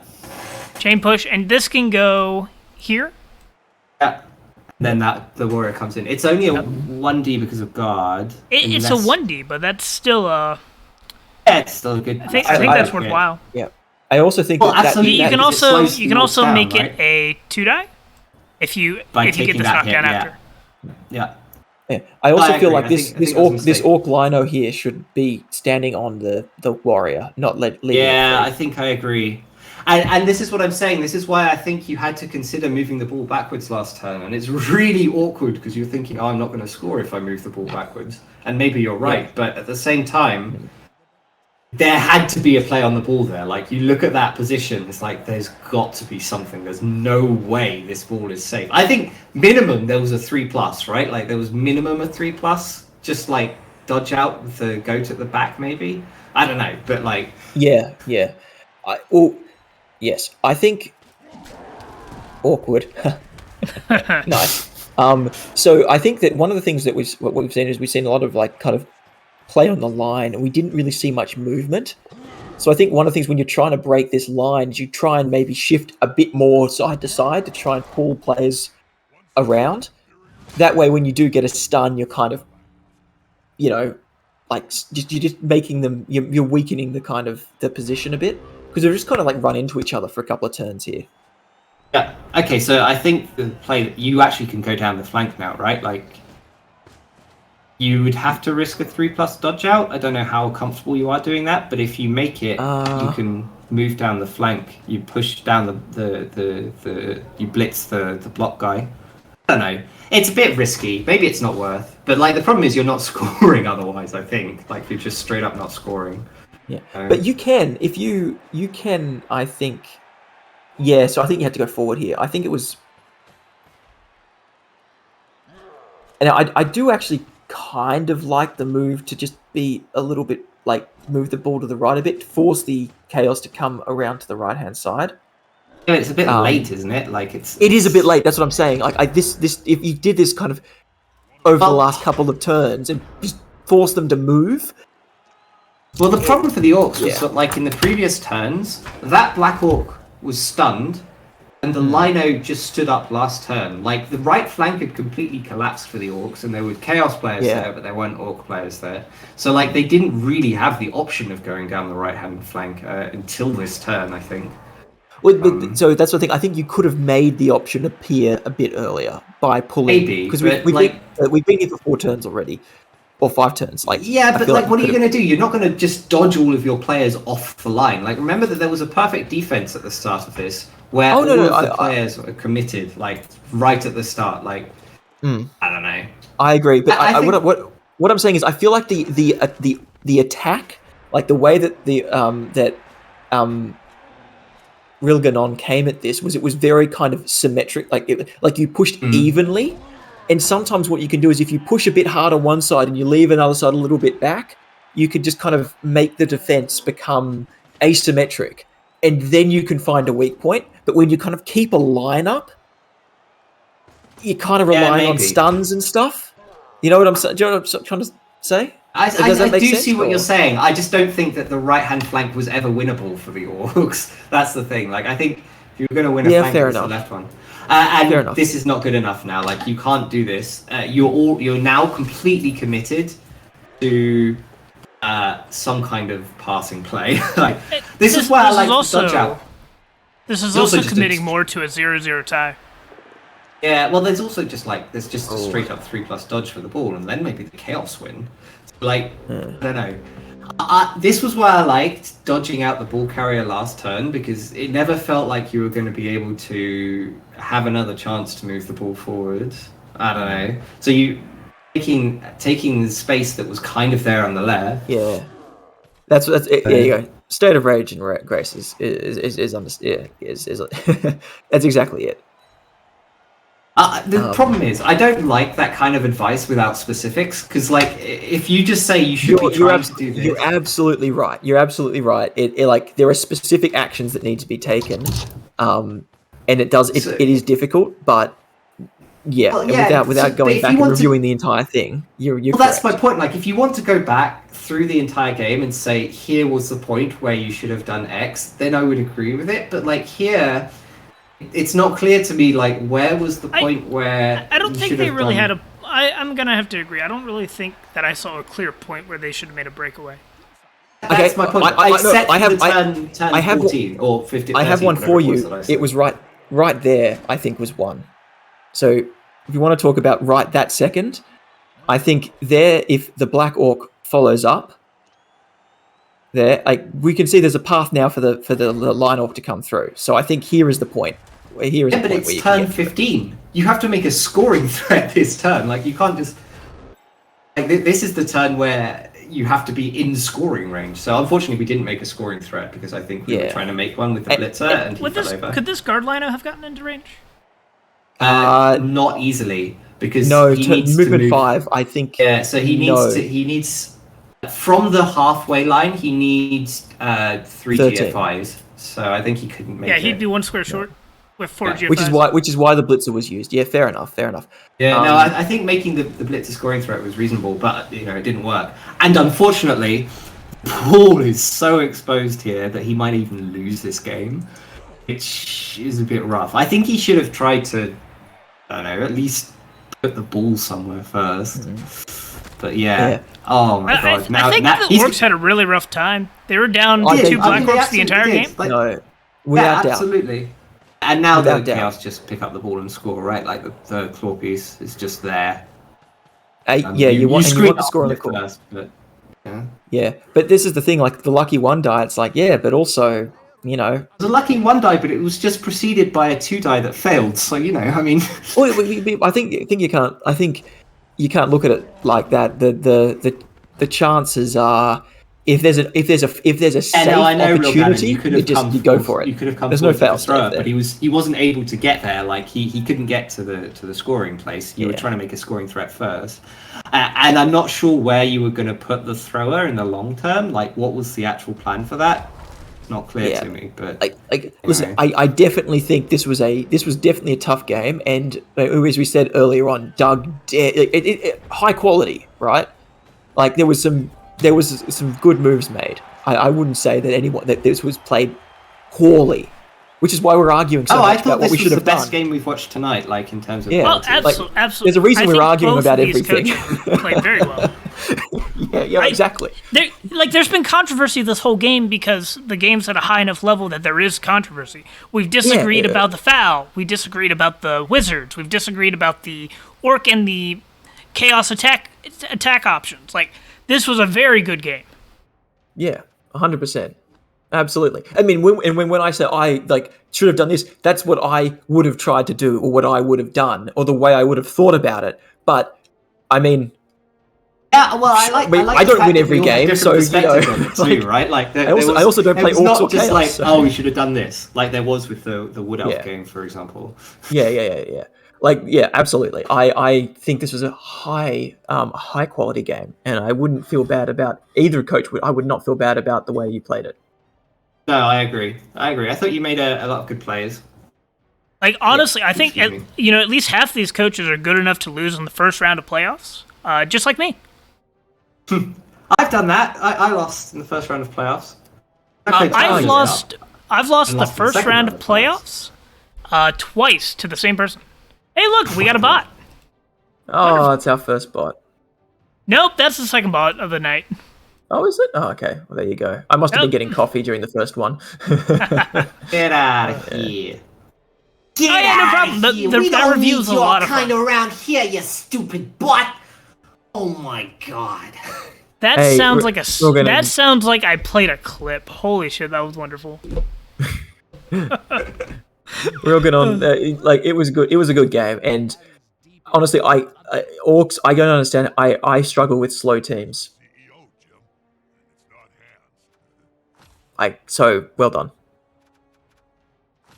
I know that was a tough game. I mean, it's losing two Black Orcs like right at the start. It's just a massive problem, right? Yeah, it's not easy. All right, so is this the Khemri versus Pro Elf game now? Yes. Khemri Is versus State of Rage? Pro Are you still in the chat? You still around?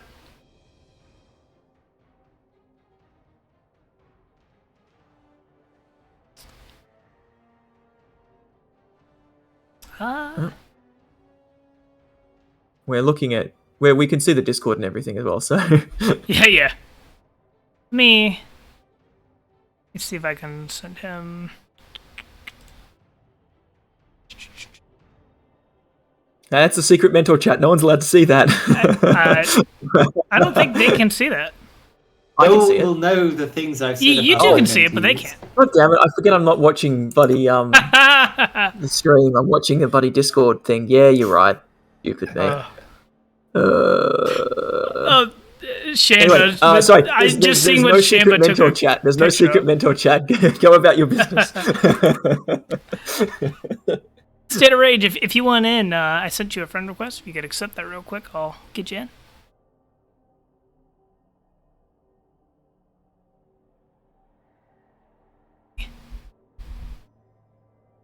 Yep. All right, I think rather than have four people sitting here shouting over each other, I will pass the torch. So sit in the Twitch chat and yell from there. Absolutely. Thanks for coming on, Shamba. It was great having you as my first official guest. It was an absolute pleasure. I really enjoyed that. I love doing this kind of stuff. I love doing it a lot. So I would love to have you on again if you'll be back on at some point.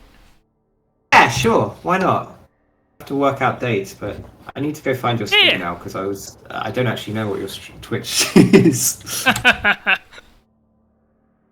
Should be up under Blood Bowl Is somewhere. it just? Yeah, probably. All right. Peace. Good luck with the last one. I'll come watch anyway. Yep. You have a good one, Shamba. All right. State of Rage. Can we hear you? I don't know, can you? Yep. Oh, yes, we can. Awesome. Adjust your volume a little bit. Let's open up some Pro Elves versus some Khemri. Yeah. One team I like playing, one team I know nothing about, so yeah, this will be interesting. Which one is the one that you enjoy? Pro Elves. What about the other team? Sorry? You said there's one team you like playing and know nothing about. What about the other team? Fair point, yeah. I wouldn't say I'm good at Pro Elves, but I do like them. But yeah, Khemri, I just never get the hang of. Yeah. I enjoy both of these teams. They're both a lot of fun to play for very different reasons, but absolutely love them. We're going to have all skills on because I cannot tell Pro Elves apart. That is entirely reasonable. That's how I play. Or entirely racist, you know. Extra Khemri players, no extra Pro Elves, so this should be a fun attrition game, I think. Inducement state? Let me see. We got a bribe for the Khemri. They also have the Yep. fan factor. Cool. That's the way you want it to be. More dirty players. I'm so glad to see all these dirty players in minors. So good. Yeah, I mean, from what I've seen in minors, it's not somewhere you want to be playing pro elves, to be honest. Oh yeah, Danny is really good at pro elves, and Tiger Elf has done very well with Camrys. Oh, it's a visual bug. There was no bribe? Tiger Elf says Oh. no bribe. Visual Maybe bug. on the kickoff. Maybe there's a bribe on the kickoff, and we see it. I don't know. That's Maybe, weird. maybe. Anyway, yeah. So the standard like 3 skellies on the line. Yep. I might say that possibly pros is one of the ones where you might consider putting Tomb Guardians up, but it's up to you. Having them back definitely helps with the defense a bit. And interesting, we're seeing the same Chevron style defense as we saw for against the Woodies.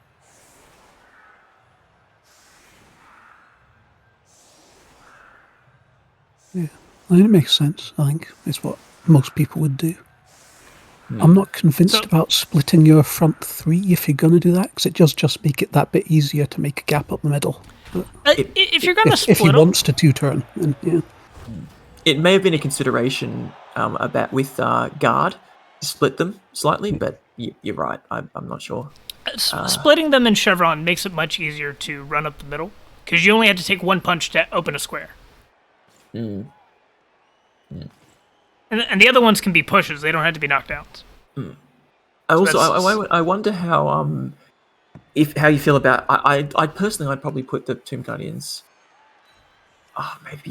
Maybe have them like the 4 Tomb Guardians in those center 4 positions there, as opposed to out in the flank. But that's just me. I don't know if that's. I would have at least put the other Tomb Guardians on the front, just because they're so slow. That extra square is important. Yeah.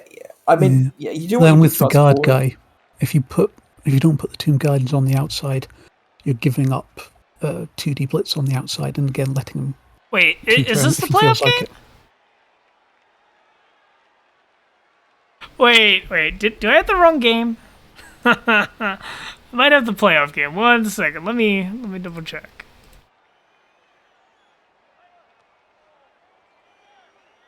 College playoffs, yeah. There's college playoffs at the top. Well, whoops. 1 second. Wait, so I'm not wrong. You did play him last week, didn't you? That's why like, oh, there's a bribe here. And it's like, there's no bribe. No, there was a bribe. Oh yeah, this looks very familiar. Okay, you did play him. Well, okay, let me. That can keep running while I get this figured out. Where's the match here?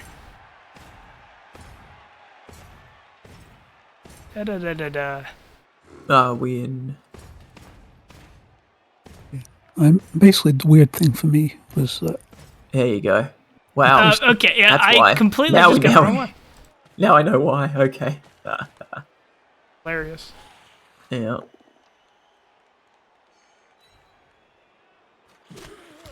Yep. All right. Gonna. Yeah.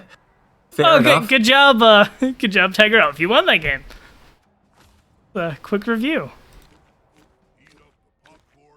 If I just managed to not actually download that one. 1 sec. I need to relaunch My the game. fault. Yeah, you need to it needs to relaunch to get the replay in the thing. Yeah. Oh, that was. I don't know how I grabbed the wrong link on that one. Amazing. Well, I mean, they're very similar games. Very similar games. So all Camry games look the same to me anyway. I mean, you know, every team's a Camry game if you look past the skin. Just a bunch of skeletons fighting other skeletons and meat-based mechs. Yes. I think, so I mean, pro elves are the best elves. I think we all understand that. Yeah, they're much easier to foul, I agree. For all kinds of reasons. And Camry are an awesome, like, control team. The 4 strength 5 it does so much. And surprisingly, AG2 Sure Hands does pretty well. We're gonna have the Tomb Guardians be on that side of the field because it's easier to see. No, I prefer. I actually, honestly, I don't enjoy playing Wood Elves, but I do enjoy playing Pro Elves. Wood Elves Sidestep are on the best Blitzers is elves, fun. though. Just from the point of view of actually, performing and winning things, Wood Elves are intrinsically better than Pro Elves. Yes, but that doesn't make them good. That depends for a certain definition of good. I think it's just that War Dancers are such a good piece. Yeah, no, I mean, yeah, absolutely are. You give Pro Elves one War Dancer and they start performing good too. Yada yada yada. Okay. Oh, sure. Then Pro Elves turn. would probably jump to being the best because those 5 MA8s is what makes a difference. Yes. So we've seen a bit of development between the last game and this game, right? We've got a strength up on both sides. We've got a Mighty Blow block. Oh, Mighty Blow block Tomb Guardians are just so nice. And removals off the bat. It's hard being in defense first as Pro Elves, but you kind of also want it because otherwise you're giving up the 2 rounds of LOS blocking at the end of your offensive drive, which is never fun. So, pick your poison. And, slow move forwards. Phase 1 of Khemri, can they pick up the ball within 4 turns? Nope.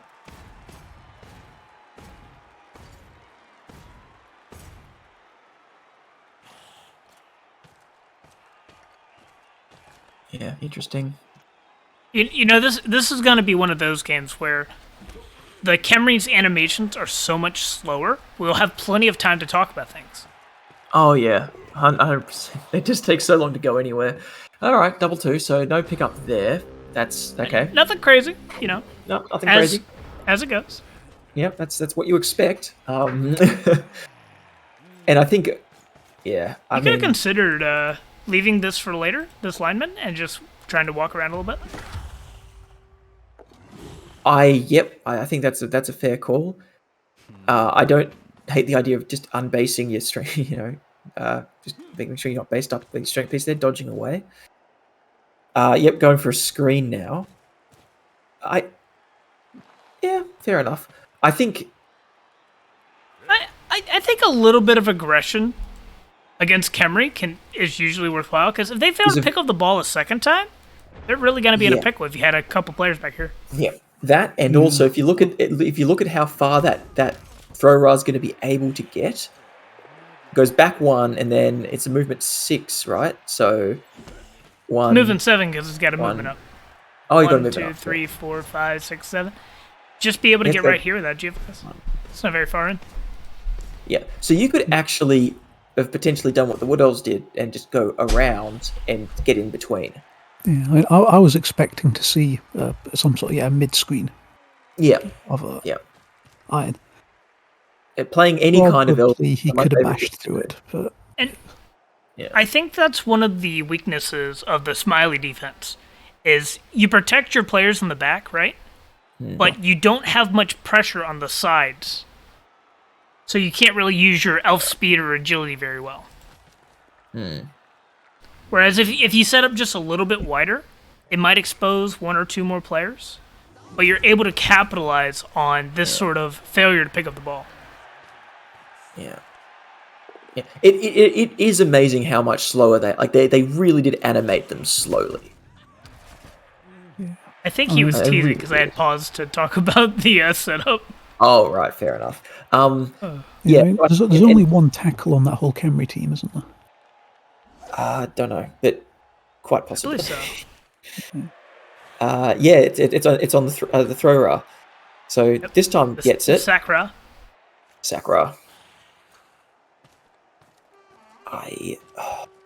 Gives me more time to think. Yeah.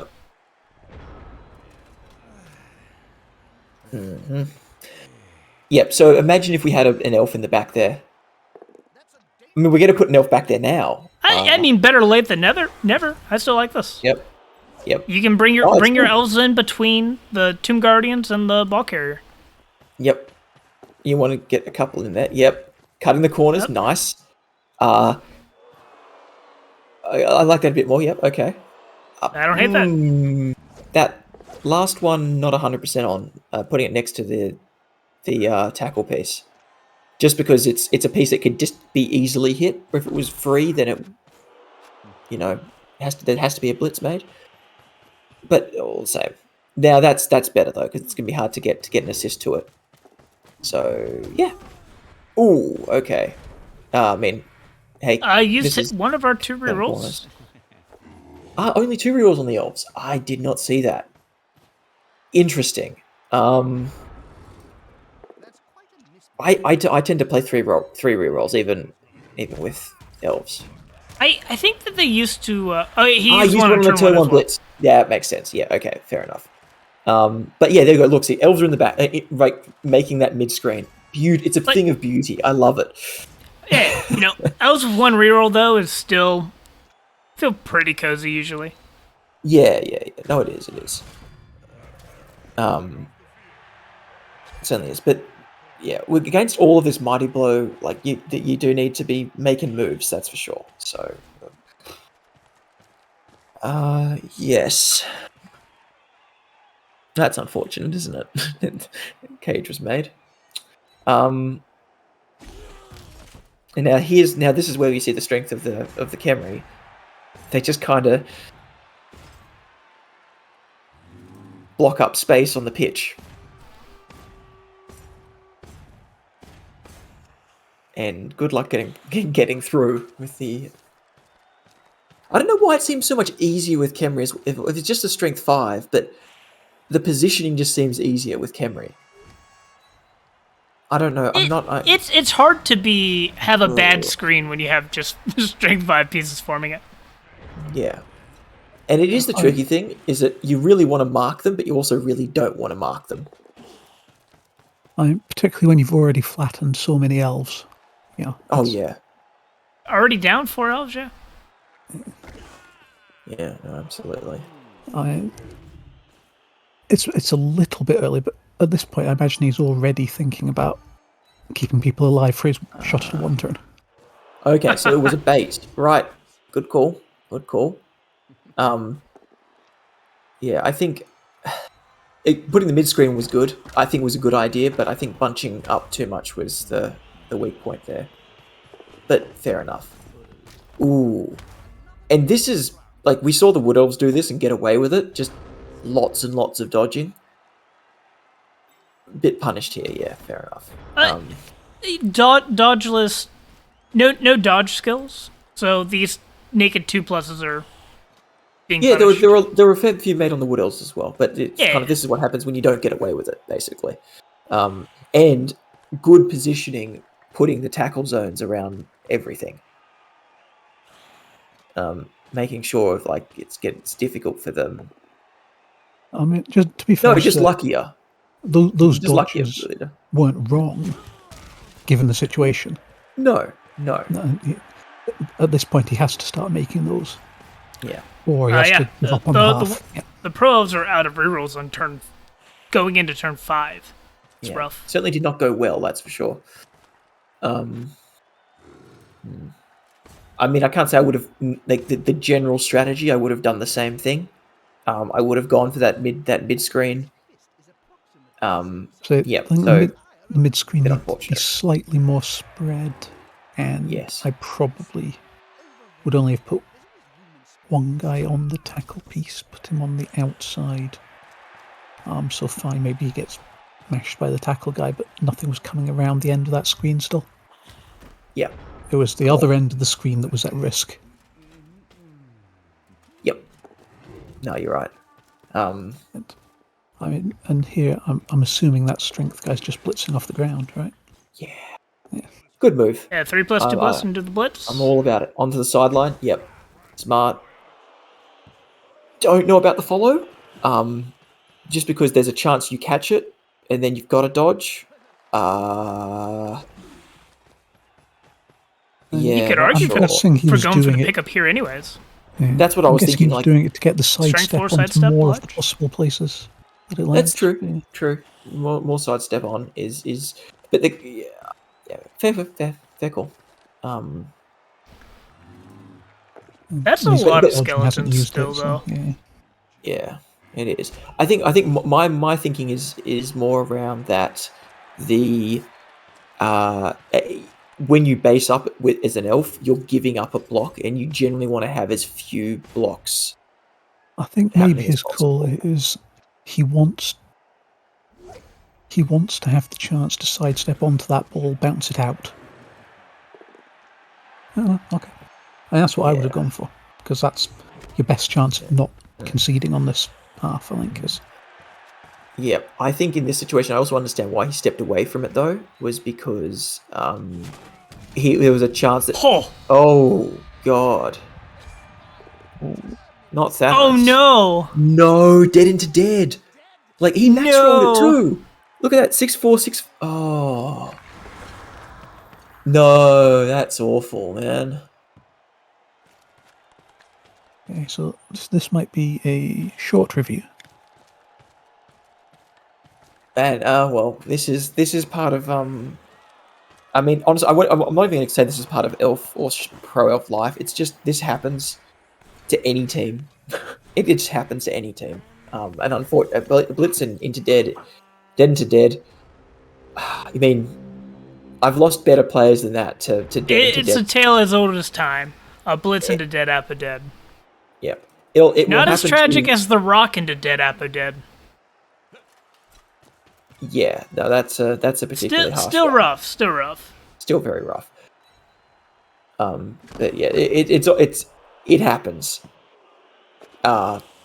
It certainly happens, and it's just a damn shame it happened to a Blodge. Oh, he died during the playoff game and got saved by the Apo, right? Yeah. So the Apo just His- basic. He's no, had then- like several Apo deaths saved. Yeah. Yep. No, I mean, listen, I've been there. I've absolutely been there. I recently made an Immortals team, a Rebbl for the Immortal League in Rebbl, and my total TV came to 2100. I don't think I've ever gotten above 1600 TV with my team. But when I take all the best players I've ever had, it's a monster team. Everything dies. Yeah, it sounds like you need to get better at protecting your pieces. Oh yeah, well, I could just not play Kislev, you know. Yeah, that's fair. That's often the solution. It's like when your best when the job of your best piece is to cage dive, you know, you're possibly in a bit of a problem, bit of a pickle. They don't tend to last very long. And that's why when a Chaos Warrior levels up or a Nurgle Warrior levels up, they get tentacles instead of anything blitzing or block related. Yeah, and then they live Like forever. your job is now to stand still and not get punched. Yeah. Yep. And this is a good move. You just give yourself that extra space. You're not getting around that screen. Yeah. Yep. Control. We countering. have 3 elves standing at the moment. And what, 5 elves total? Yeah. I mean, are the KO'd elves or they're all injured? I can't remember. Bunch of Oh, there's KOs, a bunch of KOs. 2 yeah. injured. Okay. Right. So You're not getting around the screen. Sir, these are elves. even then, the throwers are movement 6. Yeah, it's a 4 Oh, plus all this Um, right? Yeah, plus- fair enough.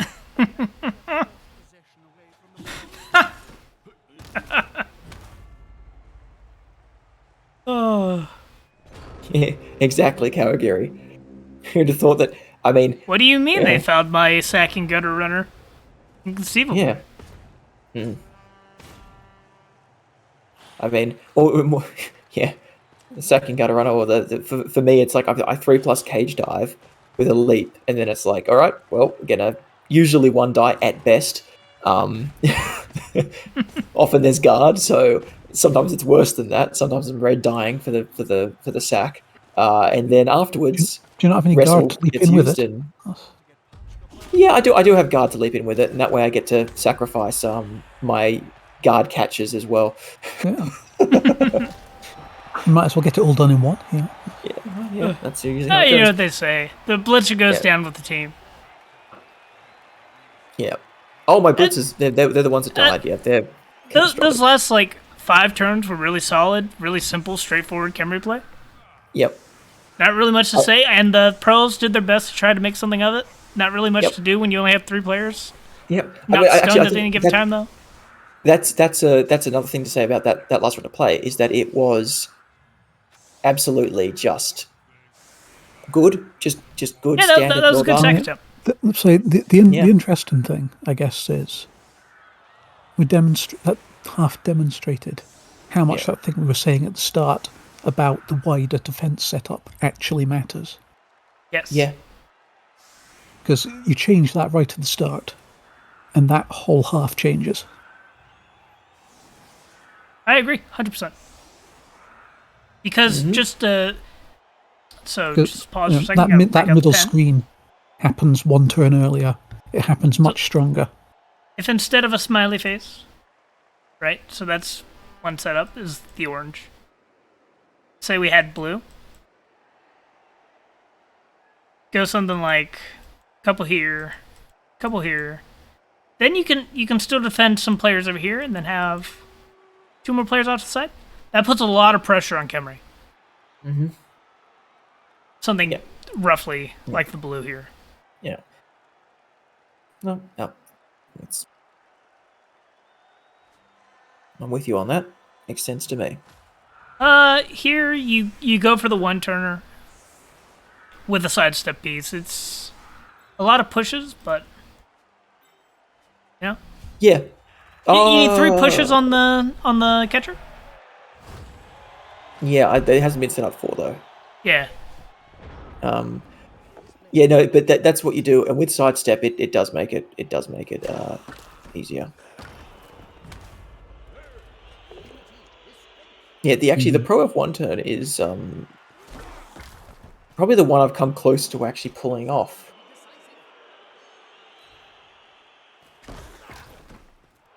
Yeah, it's surprisingly doable. I think it was doable. Yeah, eight Pro Elves is definitely enough for a one turn Yeah. with sidestep. no SPP for the catcher. Ooh, The damn. might And it wouldn't matter what you picked up with there. I was gonna fail.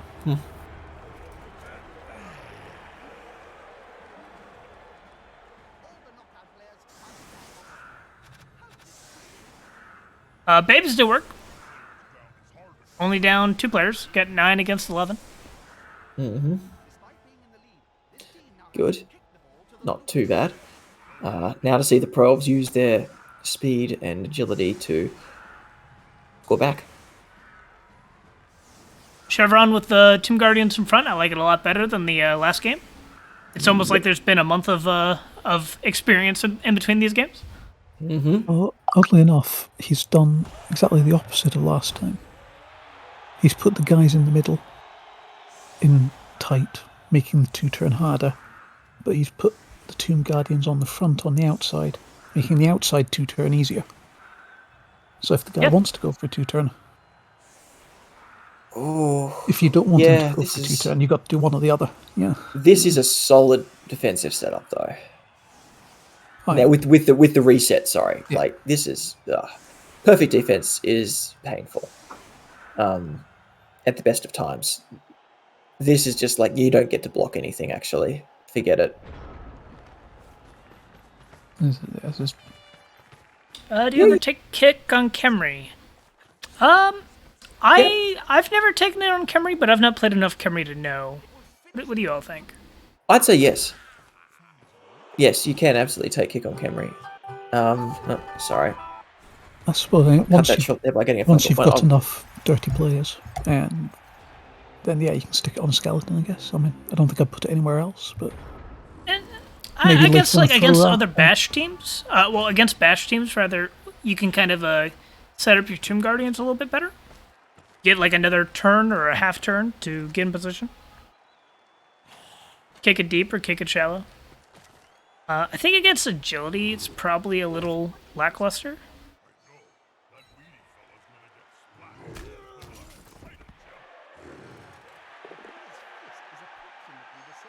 Yeah, I mean, Oh, I think Kawagiri has a great point. Interfering with the natural one-turners as well.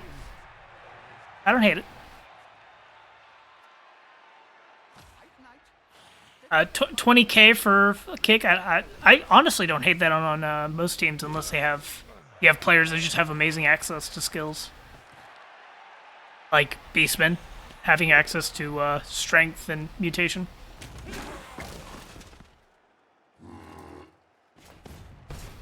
yeah, I mean, for me, kick's always been something I take least on mid-speed teams, because you need it on slow teams to, well, sort of make the game play where you want it to play, and obviously you use it on fast teams to, terrorize slow teams. Yes. Mid teams get the least out of it, I would say. I agree with that analysis.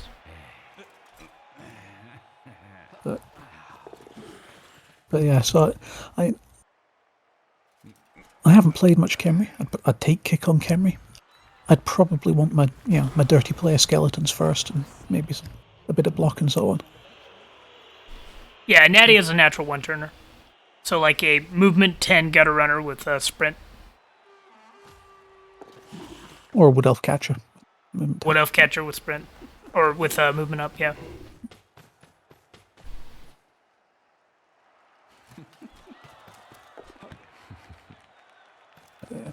I mean, I think generally your best defense against natural one-turners is to let them do it the first time and then kill enough things that you get to punch them in the rest of the game.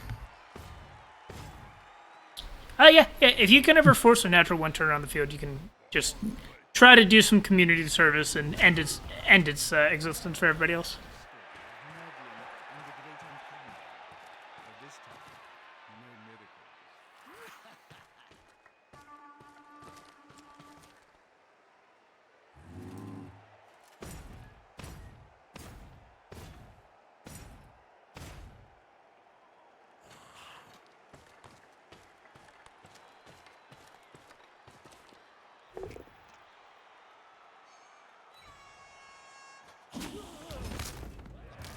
Oof, good injury.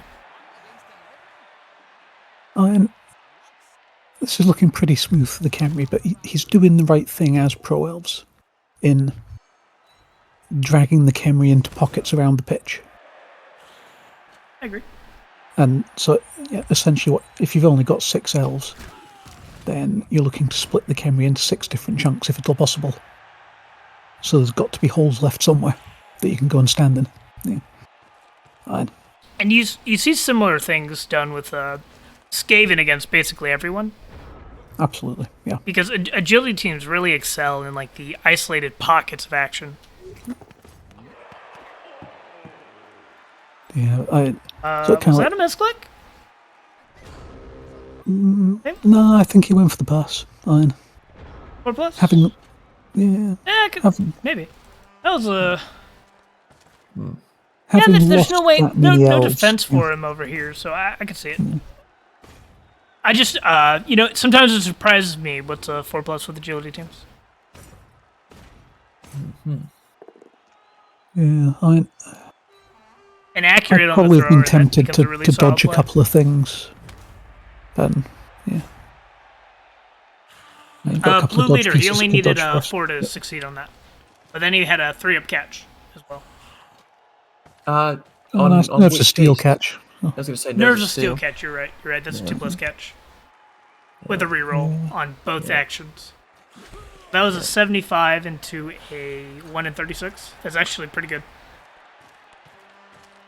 Yeah. With intercept attempt possible as well. Yes. Yeah. Alright. I might actually duck off and leave you guys now for the rest of this. Yeah. Alrighty. Unfortunately, sad news, a family friend of ours passed away from lung cancer, so... I'm sorry to hear that. Yeah, it's a damn shame. Not unexpected, unfortunately. So, I might duck off now. We'll accept that as a reasonable excuse for leaving us there. I'll leave you guys with just this. points. Anyway, yeah, but enjoy. My condolences. Sorry to hear that. Yeah, I mean, it was a while coming, so there you go. Anyway, I'll talk to you later. Yep. You take care.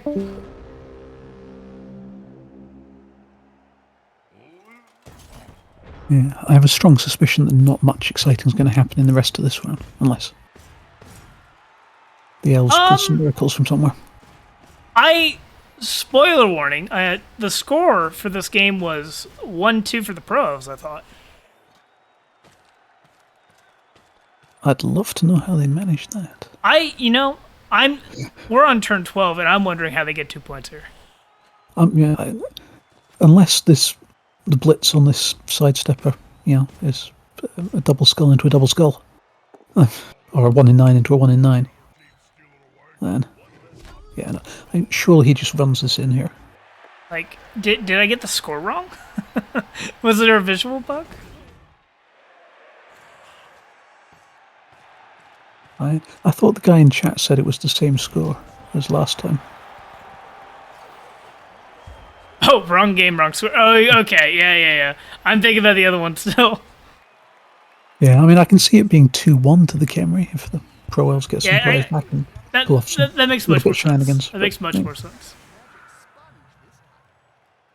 Just Khemri having 11 players the entire time?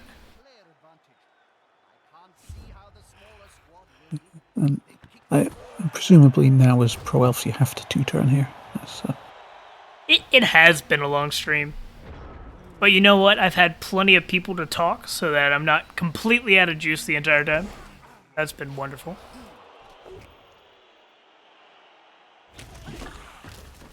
Going for the quick Pro Elf score.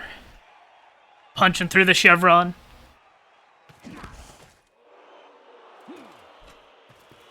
And for anybody that's not aware, this is usually how agility teams deal with chevron, is they just punch through turn 1 and try to outrun the people on the sides.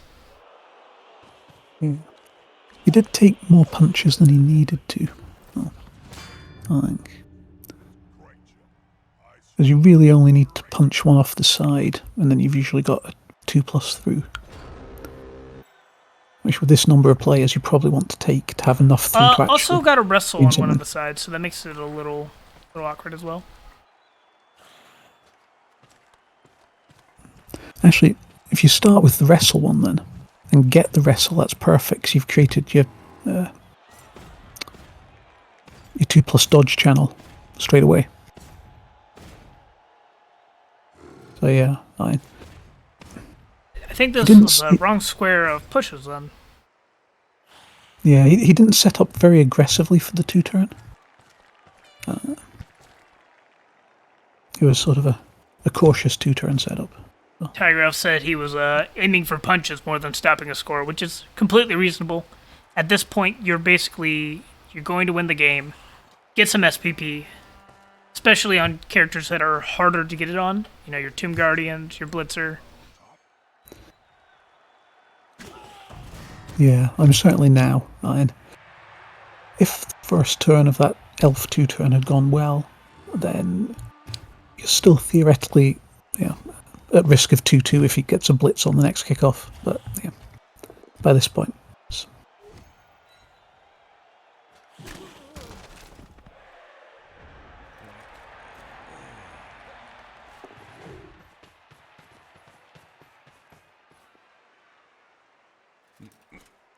Danny's doing his best. I don't think he's playing really any way on pros that I need to correct. No. I think this has been fine play. It's just you're down so many players, And that ball position, even if you don't catch it, is fine. Yeah, absolutely. Yeah, I say the only things we could say that could have been done. Specifically could have been done better this game is the way he chose to initially set up on that very first drive. And have that mid-screen setting up wider. That's the main thing. Yeah. And that's mainly because I don't think that there's 5 players that need to be protected on this team yet. because no, we wanted to fine. protect the Strength 4 blitzer. Wanted to protect a catcher. And particularly with only one tackle on the other team on a thrower who's Yeah. setting up at the back. Yeah. You're not too scared of most things. Once you get several more highly developed pieces on elves and you go into the high TV games, definitely you need to start using the rule of 5. But I don't think you're there yet. Yeah, pro elves it's a bit harder. If you're playing wood elves, you've probably only ever got 2 war dancers and 2 catchers that you really need to protect. But yeah, pro elves do tend to end up with more. Pro elves trim their own TV. Yeah, that's true, actually. Pro elf teams that keep more than 2 catchers are, bit of a rarity. Sidestep is a good skill.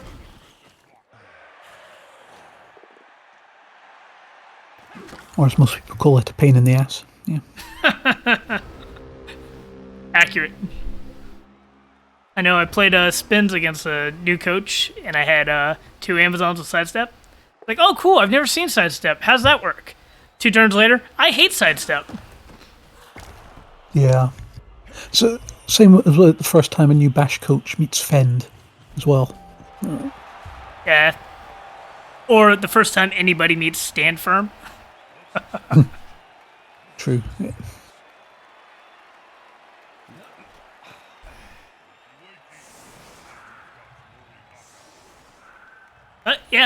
Two really good coaches. I don't really have much commentary on this game. I just like watching this one. I'll say there's not been a lot to complain about. I like the setup as well. He's going, okay, I need a blitz. I might as well set up for it. Yeah, I approve of that. I think the only other thing setup-wise, you could attempt the one-turner at the end of the first half, but Yes. it's still a very hard one-turn against a Chevron with not many pieces. Yeah, I mean, you're pushing up the gap up the middle. So I suppose strictly speaking, it wasn't a good one-turn defense because it left that gap up the middle for the sidestepper to walk. But yeah, I think there was at one point a 1D push needed in it, just with the. And then there were dodges as well, and GFIs, and I don't think they had a reroll. No, so it was a lot of dice, but in that situation, you might as well try it. Right. Unless you you're could argue- conceivably waiting for a riot. You could argue that you don't want to risk the player because the apple was already gone as well.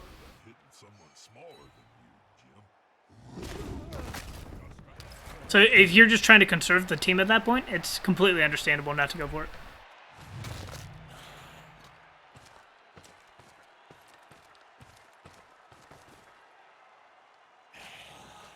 I think I still would, but yeah, this. I definitely would. I'll kill half my team in order to win the game. I don't care.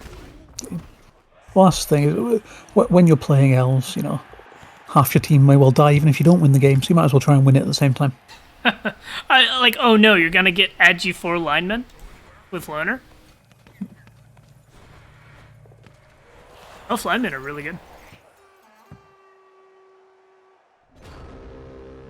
This is true. The pro elf ones are a little bit slow for my tastes, but yeah. Yeah, I think other good contenders of great linemen are Norse linemen. Basically perfect. Sure. Yeah, and Norse dwarfs. Yeah. Do you care if your long bit has Loner? Shouldn't think so.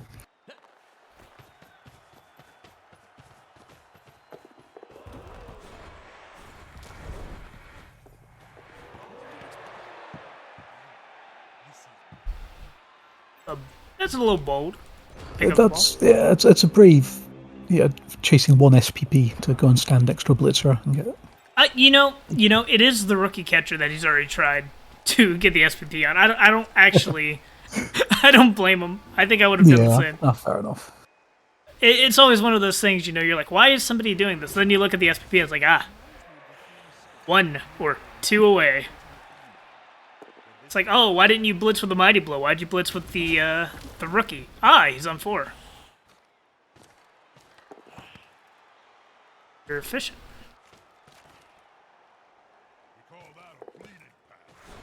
I'm a little unclear on why he didn't make that punch with the Mighty Blow, but Wanted the level up. It was on 15 SPP. I'm pretty sure the Kaz is more likely than the pass, isn't it? I think it's debatable. I don't actually know the math. I think it's pretty similar. Oh, he checked. It's apparently it's better to go more for professional than me. Yeah. Yeah, there we go. But I think that is everything on the list. I don't think I have anything else to go over. I think we're gonna find ourselves someone to raid. Call it a stream. Cool. Well, thanks for having me on. It's been a pleasure. It was great having you on. Cheers. Ready to sign up for future weeks. Awesome. Right, we're gonna raid Misspelled Tree. He's already gone. Raid. Misspelled Tree. Start the raid. Oh no, it's my pleasure. Thanks for coming by, Blue Leader. Hope everybody else had a good time. No problem, Stagger Elf. It was fun casting your games. Thanks for not volunteering and me casting it anyways. But y'all have a good one. There's no Rookie Spotlight next Thursday because of U.S. Thanksgiving.